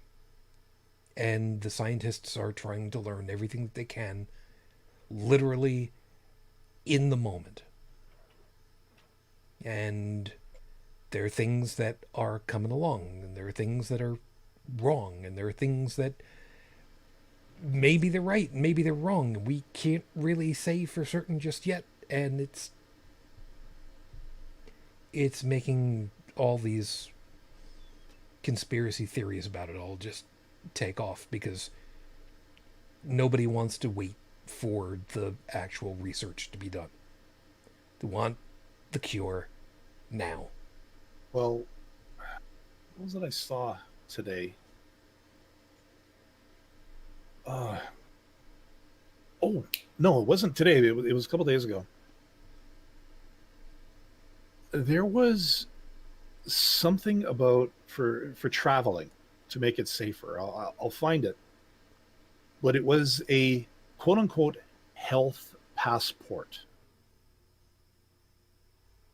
That's a new one by me.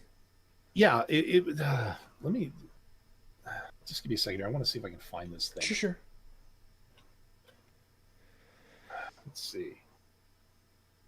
I do remember that once upon a time, during the early 20th century, a lot of immigration papers, what few there were, some of the stuff that was brought along was immunization records. But again, what little there was at the time. Yeah. Yeah. I'll get a link to this, but it is from a place called World Economic Forum. And I think, according to NewsGuard, it looks okay. Again, it's not one that I've used before, but the article goes, could this COVID-19 health passport be the future of travel and events? And it's called COVID Pass. It's the brainchild of some of the young global leaders. Uses blockchain technology to store encrypted data from individual blood tests, allowing users to prove that they have tested negative for COVID-19. Unlike contact tracing apps, COVID Pass will not track users' movements. Non-mandatory contact tracing apps have met with only limited success so far due to privacy concerns. Let's see. So basically, if you've been tested and you tested negative, then I guess this COVID Pass app that you have on your phone, you could set up an account and everything and say that, yes, I've done negative according to, here's my documentation, blah, blah, blah. And then you would say, go to the airport, and then there would be COVID Pass, and you would set up a QR code on your phone that the thing would scan to say, okay, this guy has tested negative. Great. That's fine. He can go. He or she can go. Is anyone else see a problem with this? Multiple. Yes. Yeah. For one, there's a pretty high, especially if it's like a rapid test, a pretty high false negative and false positive on those, so they're not very reliable. Plus, if you just got infected, there may not be a high enough titer there to be picked up by a test. And who's to say that on the way back, like let's say you go catch to, it. yeah, let's say, for business, I go down there. No, that wouldn't work because I'd actually be dead, the immuno thing.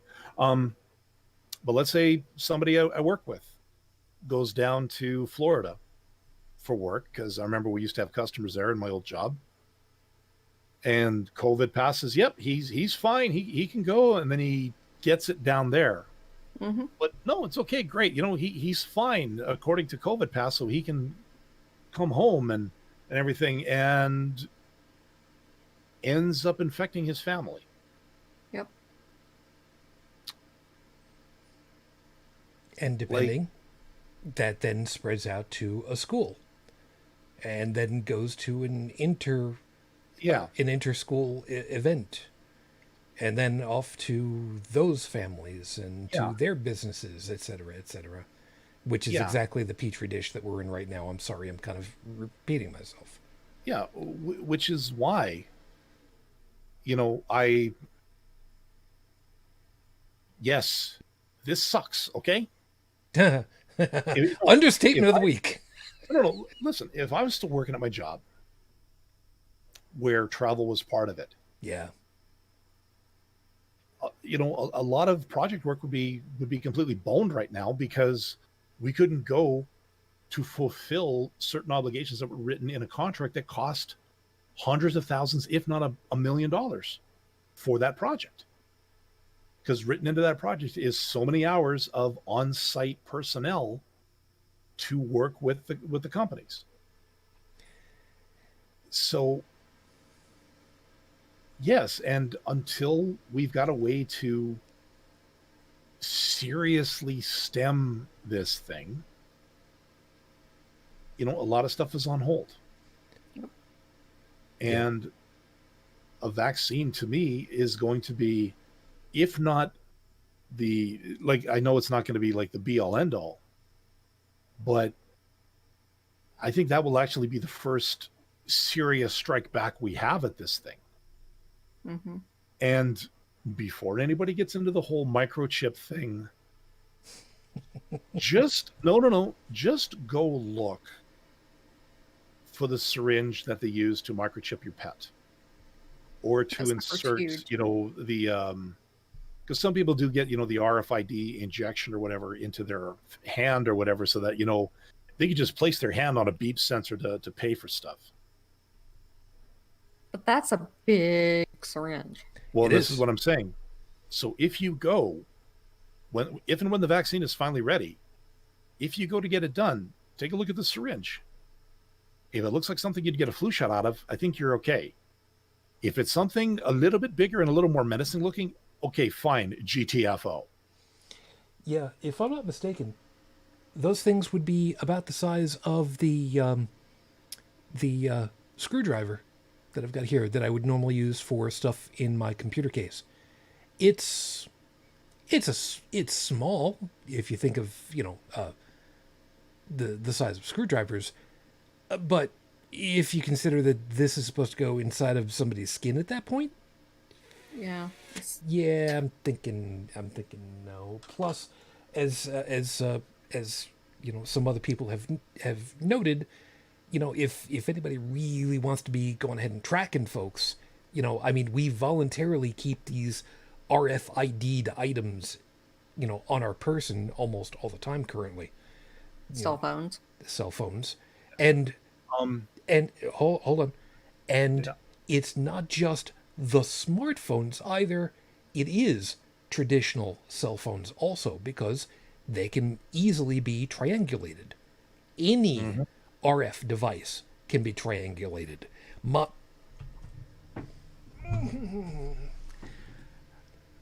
My ham radio handy talkie can be triangulated relatively easily. And yes, I could conceivably talk to the International Space Station with this, but that's a whole other thing. It's all a matter of who wants to try to find what data and how much resource do they have to be able to do it. One of the bigger problems of the whole thing for me, though, is how much of a minefield would the red tape be for medical records? Because over here in the US, full well, you protect that stuff more than Fort Knox. And if it gets out into the open, depending as to how and why, that's people go to prison for that. Yeah. And if you're across the border into Canada, if you're a US citizen, that could be really uncomfortable. Of course, the other way around, it's also pretty damned uncomfortable. So to say that it's a minefield of trying to figure the legality of it all and how to make it work, that's something else. And as Brigid pointed out, personally, if it was a matter that somebody was going across the border for travel, if you can't have a 10-minute test that is 95% accurate, I don't think people currently should be going across the border at all. Nope. But the trouble is, like I said before, a 10-minute test, that's fine. But what about coming back? So at the border, should you have another 10-minute test? Yes. Yeah, and then okay, that's fine. Boy, and I thought airports were a snarl up before. Well, hold that thought a second, because what was part of the reason for using Governor's Island and Ellis Island back in the early 20th century when all these people were coming to immigrate to New York? If you got quarantined, you stayed on one of those islands until you were through whatever sick you had. So the idea of having a medical test at a border crossing is not new, and unfortunately, as we know full well, back in the early 20th, there were some nasties that came through, and they didn't nearly have the tech that we've got now. Yeah, but again, as somebody who traveled by air quite a bit in the past 8 years, I know how people can be, and I've seen my share of, forgive the term, but I've seen my share of Karens. It's okay. Use it all you need, man. I've seen my share of Karens at the airport. A lot of these self-entitled people who are running late for their flight, who don't want to be delayed, and will raise a stink if anything inconveniences them. And I can just imagine that when the TSA was formed back then. Yeah. And a lot of the extra pieces that they put together for being able to get through the security, a lot of people really groused about it. The thing is, by the time I became active in international travel, which was 2010, the year I met you face to face, a lot of that was already in place. They'd had 9 years to get their poop in a group, so to speak. So for me, going through all of this was okay. I didn't know anything else at the time, so it really didn't matter to me. Versus for Brigid and I, whatever, that I can still remember. It wasn't even at all unusual for people to walk up to the counter at an airport and buy a ticket, even a one-way ticket, with cash, and just no metal detectors, no security. It was just, well, no, there was some security, just to make sure everybody was going where they're supposed to go. But you go down to past the counter into the terminal, and you just wherever, and you got people that want to watch you go off and go down to the gate with you. Sure, who cares? Everything's fine. Yeah. But so, and Chip's got a point. I don't know if it's the right context, but good luck pulling that off today, like with even more changes that would delay you even more. Yeah. And I think it's because, I think with the TSA, some people are already at their limit. And I've drawn the unlucky number.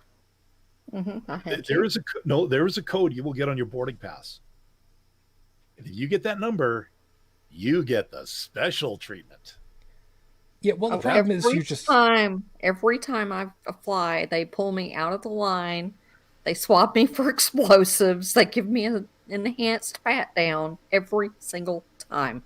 Well, I think that has more to do with the fact that you're military or ex-military. So I think there's a protocol there. Or it could be the fact that, oh, gee, look, another soldier's coming through, and here I am, either a retired soldier turned TSA person, or, well, they never approved my application to the military. So it could be spite, It could be. It's supposed to be randomized, and I say that I know full well. But I mean, in your case, Dalan, you're just a scary looking MF, so whatever. Brigid is Brigid. The test would be no big deal, though. I mean, they tell you to get there 2 hours before your flight. Yeah, I know. And they could give you a choice. You either take the rapid test or you quarantine for 14 days. It's your choice. Yeah, no, no. There's And no, that would handle Karen because she probably wouldn't want to be quarantined for 14 days. like, Oh no, it wouldn't handle Karen because her roots she would start would, to show. well, she would because um again, you're inconveniencing the Karen. And even if she could say, well, I've already tested. Well, yeah, Do it but again. when's the last time you were tested? Oh, I can't remember. Well, then yeah, you're getting it done. Yeah. um Well, so and the thing is now, though, they're working on rapid testing that deals with saliva, so it'd be like no big deal. That would be oh, You so very know, put nice. saliva no on a piece Q-tip of up the paper and it nose. reacts like a pregnancy test. So no Q-tip up the nose anymore. Right. They're not there yet, but they're really close to it. I think I like this idea I know I like this idea.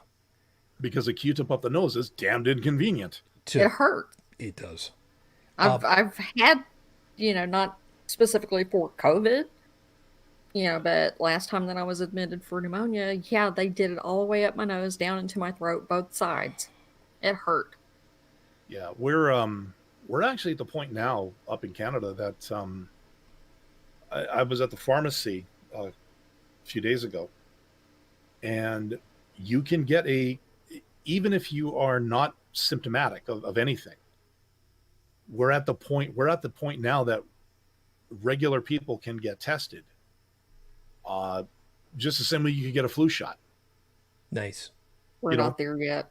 No, well, not yeah, even I mean, and close. that's but no, but that's because we did the whole we did our best to flatten the curve, which means no, we did not stop the spread per se, but we managed to keep the hospitals from overflowing with patients, which is what flattening the curve was. Flattening the curve was not to eliminate the virus, it was to make sure that you didn't short circuit your medical institutions by a humongous influx of people.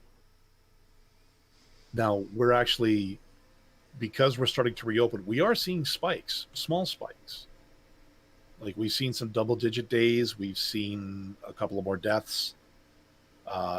Again, though, we got the demographics working for us in that you've got more people in Los Angeles than we've got in the entire freaking country. So social distancing for us is The status quo. yeah. Yeah, I think it's Australia number one, Canada top five in terms of you can stay fairly distant from people because we don't have the big crunch. Now, to see the city I live in, yeah, we do have some dense places. Most of our cases have come from personal care homes. Sound familiar? Yeah. Mm-hmm. Yeah. So, and then that one's kind of unavoidable because, well, Yeah. what else are you going to do? But, until we've got some way to really fight this thing on its own turf, like at a biological level, at a medicinal level, I've got no travel plans. Either. A lot of conventions of any sort. Many have been virtual. Yep. As a matter of fact, Foray this year, our northern Alberta, was all done virtual. Artists who were going to be, like Artists Alley, they all did like live streaming and posted links to their Etsy store where you could buy stuff, or you could get in contact with them via business email if you wanted a commission from them.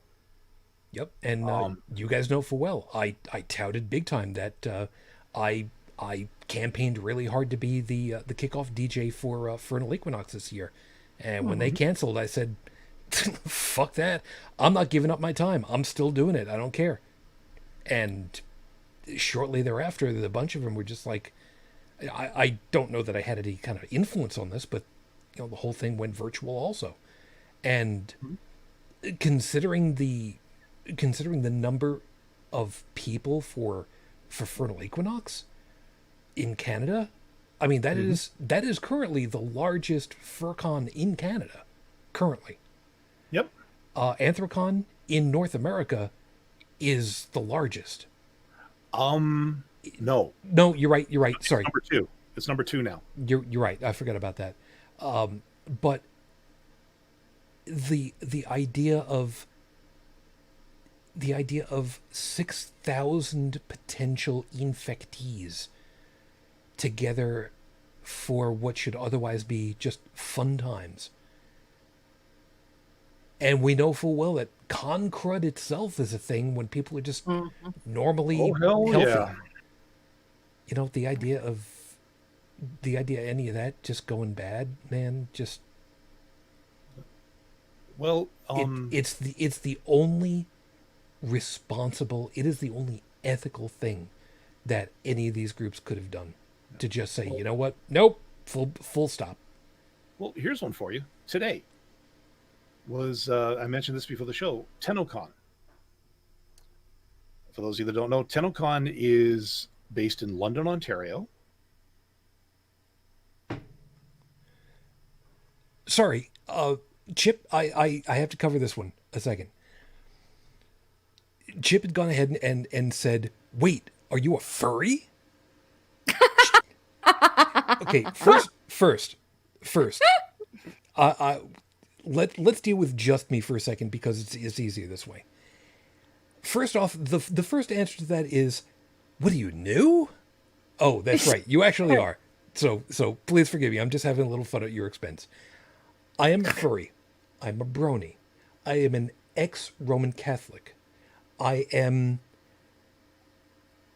a kid who was born in Brooklyn, raised on Long Island, and lives out in the rural ass end of New York State. I'm a widower. I'm a single father. I am a proud American. I am someone who thinks very deeply about a lot of different things, who has a passion for learning why history is the way that it has been, instead of what are names and dates and places.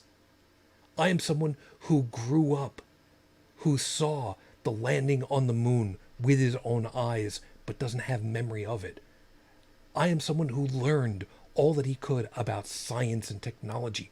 I learned about lasers and how they were operated and why they work the way that they do, the technical ass end of it all. And they were born the same year that I was. I grew up only miles away from some of the greatest people that I could have ever hoped to have learned from. I am someone who has so many labels to their name, it's not even funny.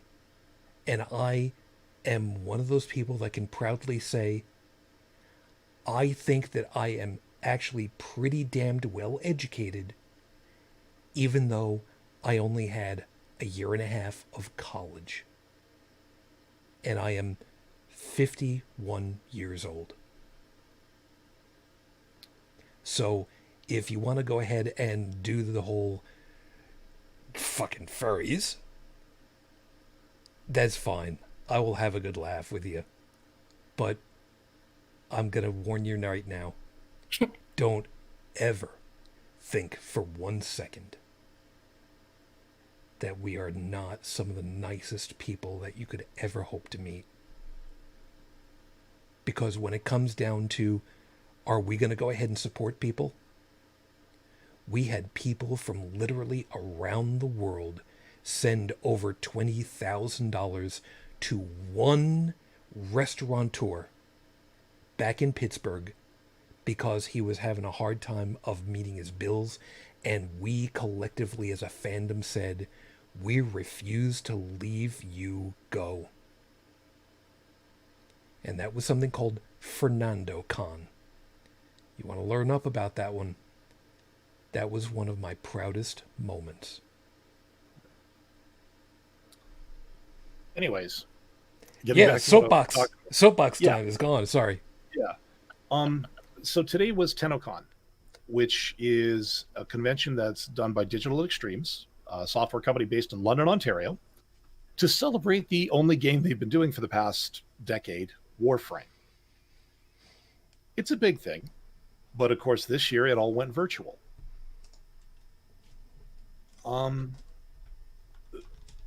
Everything was aired on their Twitch stream today. They had the single largest streaming audience I think they've ever had, or that any of their conventions has ever had. At times, now think about this: one Twitch channel spiked at over 150,000 viewers. Wow. You guys familiar with Damn. Twitch at all? Yeah. Okay, so you got the chat, right? Oh yeah. Okay, so I guess in some cases, to help limit how many messages are blasting through, they put on like a slow chat mode. I could put in a message only once every half hour, and that chat was still blowing up.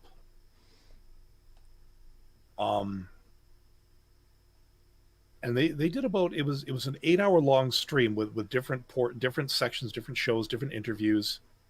But yeah, a virtual convention that was 150,000+ people watching all at the same time. So I think there is something to be said for, if people want to put on an event, given these circumstances, all they have to do is really just plan it out a little bit more. And, if you're going to go virtual, apparently we've got the ability to do it. Damn straight. Now, I mean, from FurCons and stuff, that's a little bit tougher because, how do you do the parade? How do you do the, like, I felt sorry for Pittsburgh this year because, I mean, AC's what, like a $2-3+ million draw to their economy. Closer to 5, I think, currently. Okay. All the local businesses, like how they flip their drink menus, to make them more furry themed in some places. There's that one bar just cat corner from the hotel. I can't remember what it's called. I've eaten there a couple of times. Really, really good food, I might add. But they missed out on all of that this year, which is really too bad.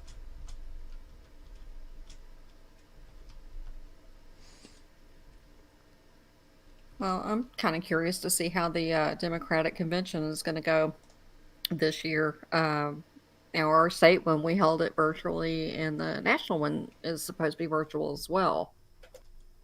And I think we're going to be doing the voting primarily in the evenings online. And they're only going to have, like a couple of hour segments here and there that they're doing, live. But that was the only responsible choice that they could make. I mean, it would be, foolish to have 50,000 people, gathered in, Milwaukee to do the convention. And I was really glad to see the Democrats come out, early on this and say, we think we're going to pare it down and have it virtually. And that's the only ethical way to do it. Mm-hmm.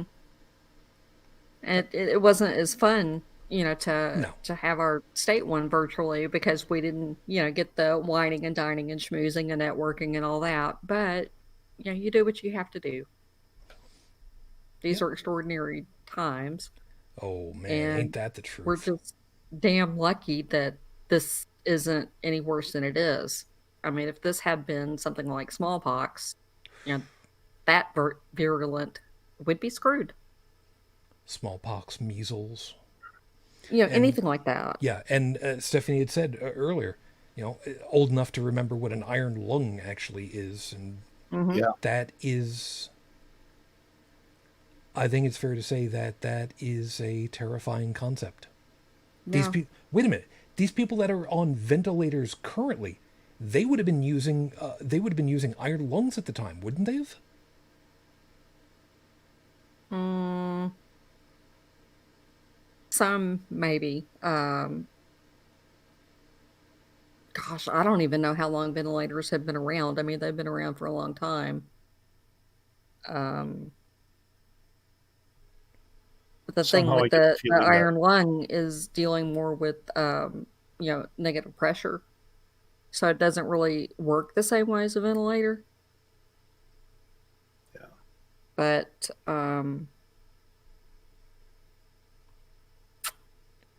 Yeah. I mean, we're just lucky that this was not something worse, and True at some that. point something worse is going to come. I mean, we already well, know. that's the mousetrap in the mouse. Yeah, Yeah. and We we're need doing such we a as shitstorm handling this. I don't know what we're gonna do if we have yeah, something worse. humanity builds a better mousetrap. Nature creates a better mouse.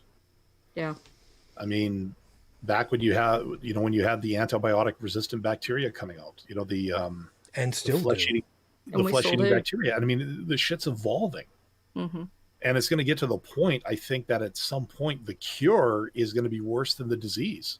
Or sorry, the treatment is going to be worse than the disease. I Yeah. mean, we're seeing that a lot these days where, you know, are you sad? Do you wake up in the morning and go to bed at night? If so, fuck it all. Might be able to help you. Certain side effects include, and then the rest of the commercial, all 5 minutes of it, is nothing but the side effects, which makes you wonder, is what I have really that bad? Okay, look, the day that one of the side effects is purple laser vomit, all right, you know what? To hell with it. I'll take it. If I can spit lasers out of my mouth after taking some of this stuff, I'm all over it. But you know what I've seen? You've seen these on TV. Hmm. Certain side effects may include, and then they just list off, we're going to cure this for you, or we're going to alleviate these symptoms, but we might give you the 12 plagues of Egypt as a side effect. Well, if it includes the ability of taking a stick and throwing it on the ground and turning it into a snake, I'd be all over that. No, well, that's what prompted the whole thing, or the fact that I could stick my hand in my pocket and pull out a tiger's paw. Okay, to me that'd be pretty badass, but that's me. Okay, tiger's paw is okay. I just suddenly was trying to remember which one. Yeah, monkey's paw. That would have been bad. Hey, if it granted me 3 wishes, I wouldn't care. You just got to be very, very articulate with what you wish for. Yeah, that's another night. Tonight on Monkey Paw Lawyer. That could have been an SNL skit back in the day. Yeah, could have been.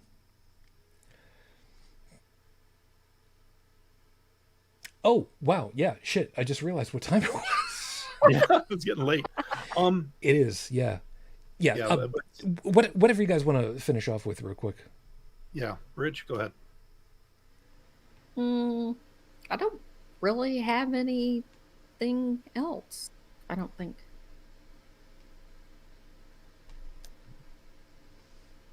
Well, I guess all I can say is,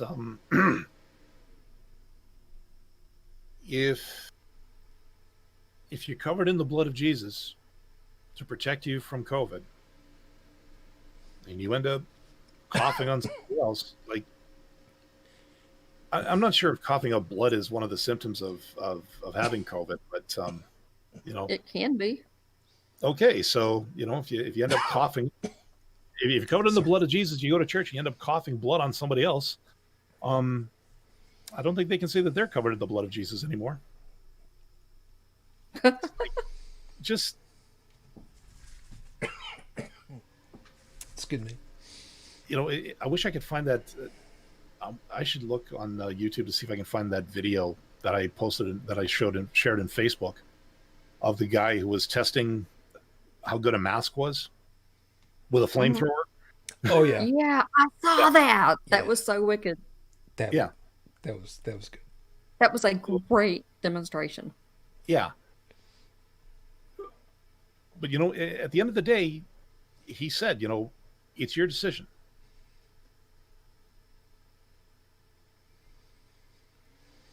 It's your decision because, again, more freedom. Mm. He's going to wear a mask. And, maybe for the time being, some of these anti-maskers, we have to treat them like anti-vaxxers. And just say, okay, these are the new rules of the playground. Well, what's that? You don't want to play by the rules? Well, then you don't get to come to the playground. Yep. I'd be fine with that. So, Make them social pariahs. Yeah. Yeah. I mean, I'm not a fan of some of the, more insidious forms of cancel culture these days. But in cases like that, where there's an actual health issue on the line,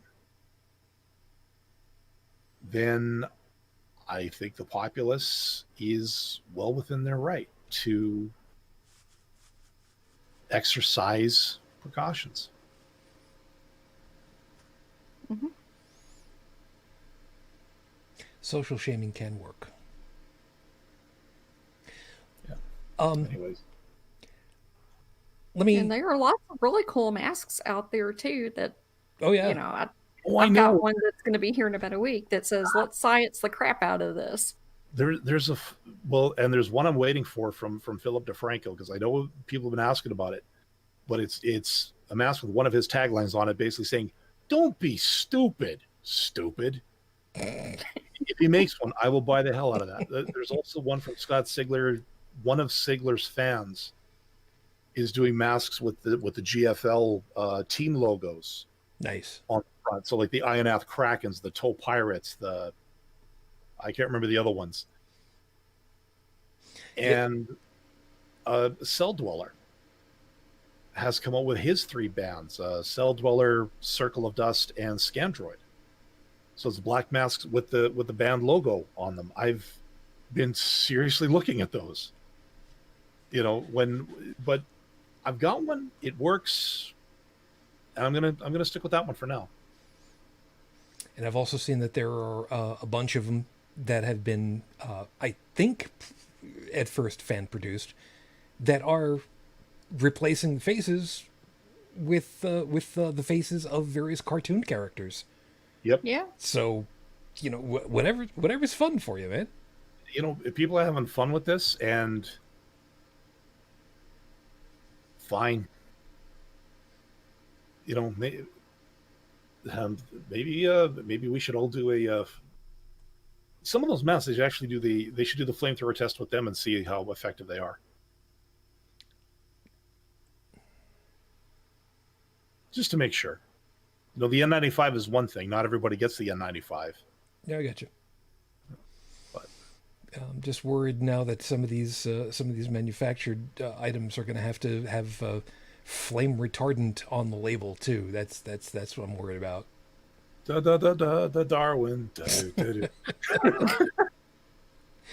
Well, I double mask. I wear my little surgical mask, and I have a gaiter that I wear on the top of it that's unicorns, poop, and rainbows. Yeah. Oh, and I love it.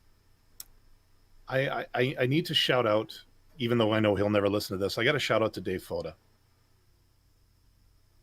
I checked. I think it was him, but I checked the official Darwin Awards site, and Herman Cain is not there yet. Word has it that he was according to Wikipedia, he apparently is a new Darwin Award winner, but the official site has not vetted it yet. Yeah, we'll have to wait and see what happens with that. Just saying. So let me go ahead and let me close this on this concept.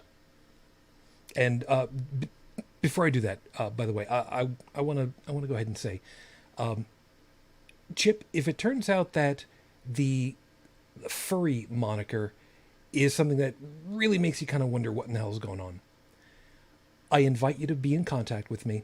I'll be more than happy to explain it in a way that makes sense, is honest, and will allay any worries that you've got and potentially give you something to think about.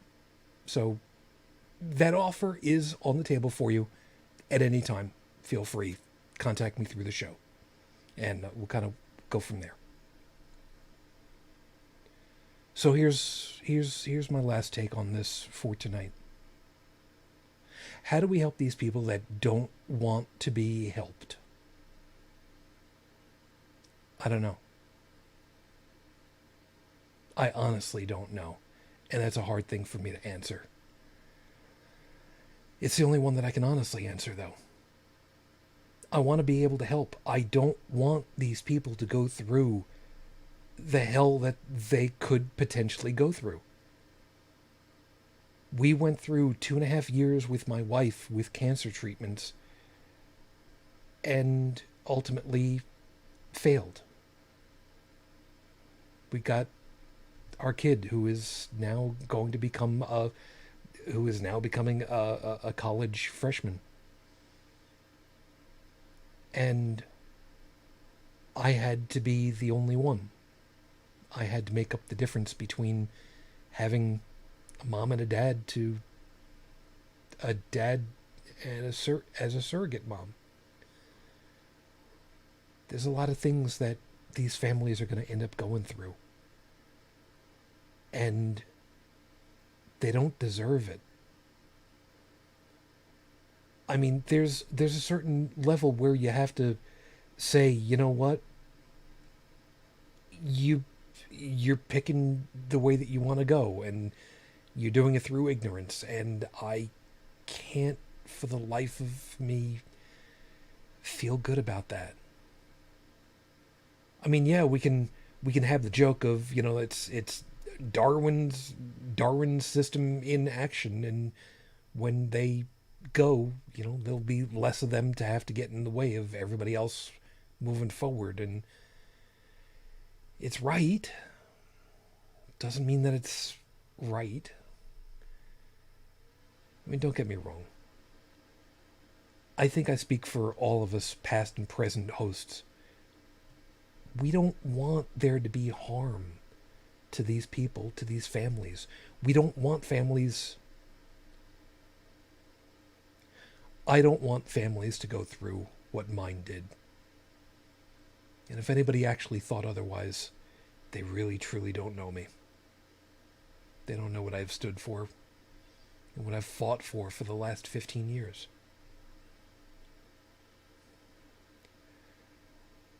How do we help these people who don't want to be helped? That is the ethical dilemma. Do we have the authority? Do we have the right to actually force these people to do something they don't want to do, knowing full well that what they're doing is going to harm them? But they are themselves of age and maturity where they are allowed to make bad decisions. What do we do? I don't know.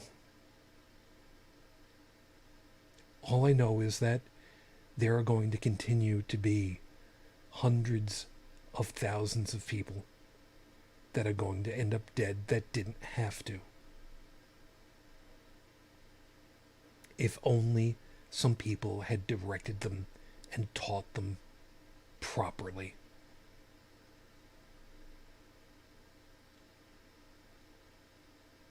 I truly hope this never happens for any of you. But I know it's going to end up happening to somebody out there. Just know that if there is anything that we could do, if there's anything that we could say, if there is some drive we could do, we would do it. It's not because we're atheists. It's not because we're skeptics. It's not even if we were humanists.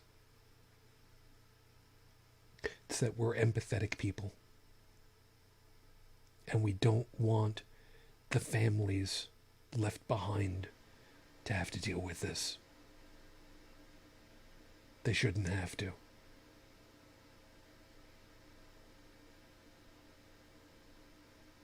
None of us should have to. And again, I've got another one of these nights where the professionalism is just going out the window, and here I am in an emotional mess. So, as always, everyone, thank you for being with us tonight. We hope that you found something worthwhile in all of our perspectives, and you found something to really seriously consider for yourself for later. As always, the live chat folks, as always, thank you. Chip, believe it or not, do sincerely hope that you found something worthwhile, and maybe you come back and be in contact. Stephanie, Phyllis, of course, thank you. It's going to be one of those nights. Brigid, thank you. Thank you very much, of course, as always. And you take care of yourself for the next week. You have yourself a restful evening, I hope. Yeah, I'll try to. I'll do my best. So, if anybody wants to get in touch with me, you can find me on Facebook, Brigid Fitch, or find me at my blog at brigidfitch2112.wordpress.com. And since you know that it's already coming, fuck Mike Pence. And fuck Jim Jordan for being a tool. He messed with my boy Fauci, and I don't like it. And you'll just have to see the video. Yeah, I think there's at least one more that you got in there somewhere.